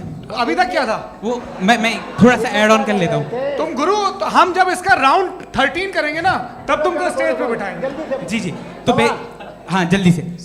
तो देखिए एथियज्म के हिसाब से सब कुछ रैंडमली बन गया है, सब कुछ एटम्स और मॉलिक्यूल्स है। एक पत्थर में और मुझ में सिर्फ इतना फर्क है कि हम लोग एटम्स और मॉलिक्यूल्स का अलग अलग रीअरेंजमेंट है। अब एक पत्थर को कोई इंसान तलवार से 2 टुकड़ों में काट दे या मुझे, according to atheism it is same. There is no evil and good according to atheism. जी अच्छा फैज साहब का सवाल ये है कि हाँ कोशिश भी करते तो इससे गलत सवाल नहीं कर पाते। एक लाइफ फॉर्म है और लाइफ फॉर्म में फीलिंग्स हैं, मतलब लाइफ फॉर्म सुनता है, देखता है, टेस्ट कर सकता है, फील कर सकता है, तो उसकी जो ये जो क्वालिटी इस बबल में आ गई हैं वो जानवर में भी है, इंसान में भी है। तो जाहिर है कि उसे कोई तकलीफ पहुंचेगी, तो चूंकि उसके पास वो सेंसिटिविटी है तो मैं करेगा। पत्थर में वो सेंसिटिविटी नहीं है। तो ये क्या सवाल हुआ कि अगर पत्थर को काटा तो पत्थर को तकलीफ नहीं होती, तो आपको काटे तो आपको क्यों तकलीफ हो? बैठ जाइए। जी हाँ अगला सवाल।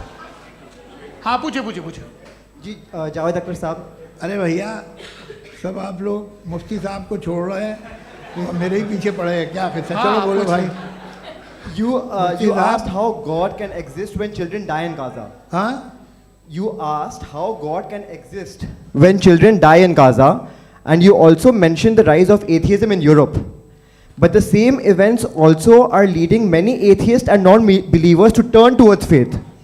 How do you interpret this contradiction, where suffering pushes some away from God, yet brings others closer to belief? देखिए आपको एक बात बताऊं, दुनिया परफेक्ट तो कहीं भी नहीं है, हर जगह कुछ खामियां हैं। बेटा 1 मिनट आप ही को कहेंगे, देखो वो तो कुछ खामियां, कमज़ोरियां, खराबियां सब जगह है।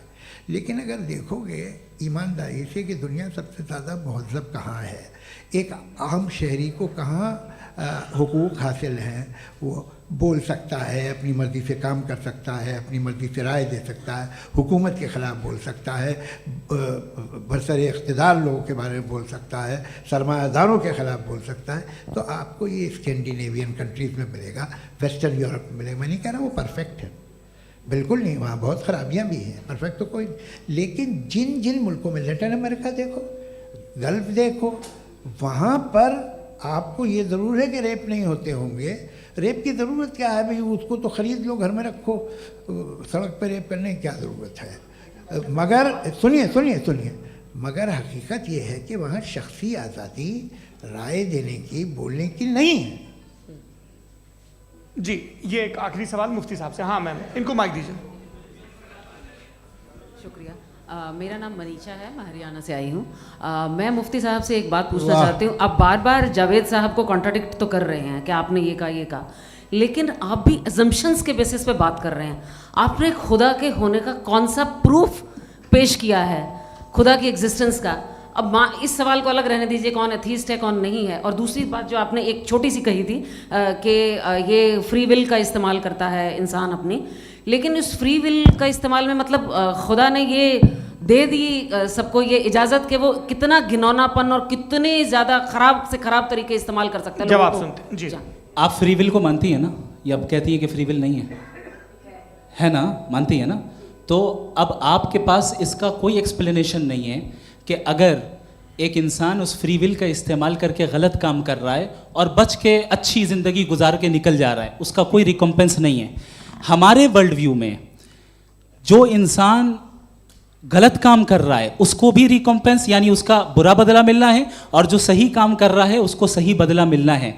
लिहाजा जो फ्री विल है वो इस तरीके से है कि एक लिमिटेड टाइम तक खुदा ने मोहलत दी है। ऐसा नहीं कि छूट दे दी, जो करना है करते रहो हमेशा। वक्त आएगा जब एग्जाम का टाइम खत्म होगा तब रिजल्ट आएगा, दौराने एग्जाम जबरदस्ती आपको नहीं बताया जाएगा। अरे भाई एक सेकंड, जी एक सवाल मुफ्ती साहब से मेरा है।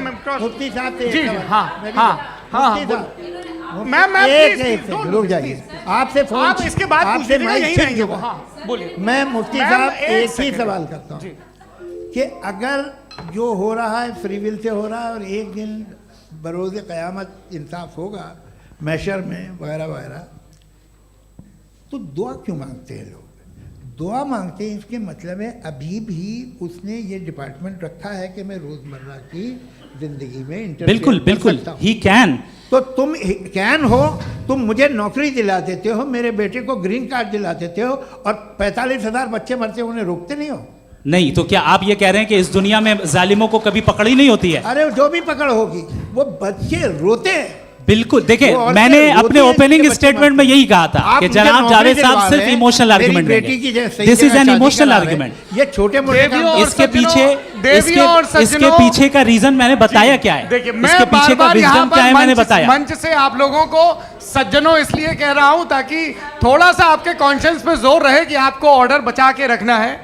वक्त तय हुआ था, ये वक्त पूरा हुआ, आपने इतने धैर्यपूर्वक सुना, मैं आप सबका बहुत बहुत शुक्रगुजार हूं। यदि इन दोनों विद्वानों की इच्छा होगी तो कभी हम इस बातचीत का राउंड 2 राउंड 3, यही तो देखिए खूबी है इंसान की कि बहस मुबाहसे में वो पड़ा रहता है। आप लोगों ने बड़े धैर्य का परिचय दिया, बहुत बहुत शुक्रिया। इसी के साथ ये बातचीत यहाँ पे आप समाप्त लोग को होती है। मैं एक बात बता दूं, ये सारी बहस हो गई, अब मुफ्ती साहब और बड़े मुफ्ती साहब इन साथ के साथ मैं खाना खाने वाला हूँ।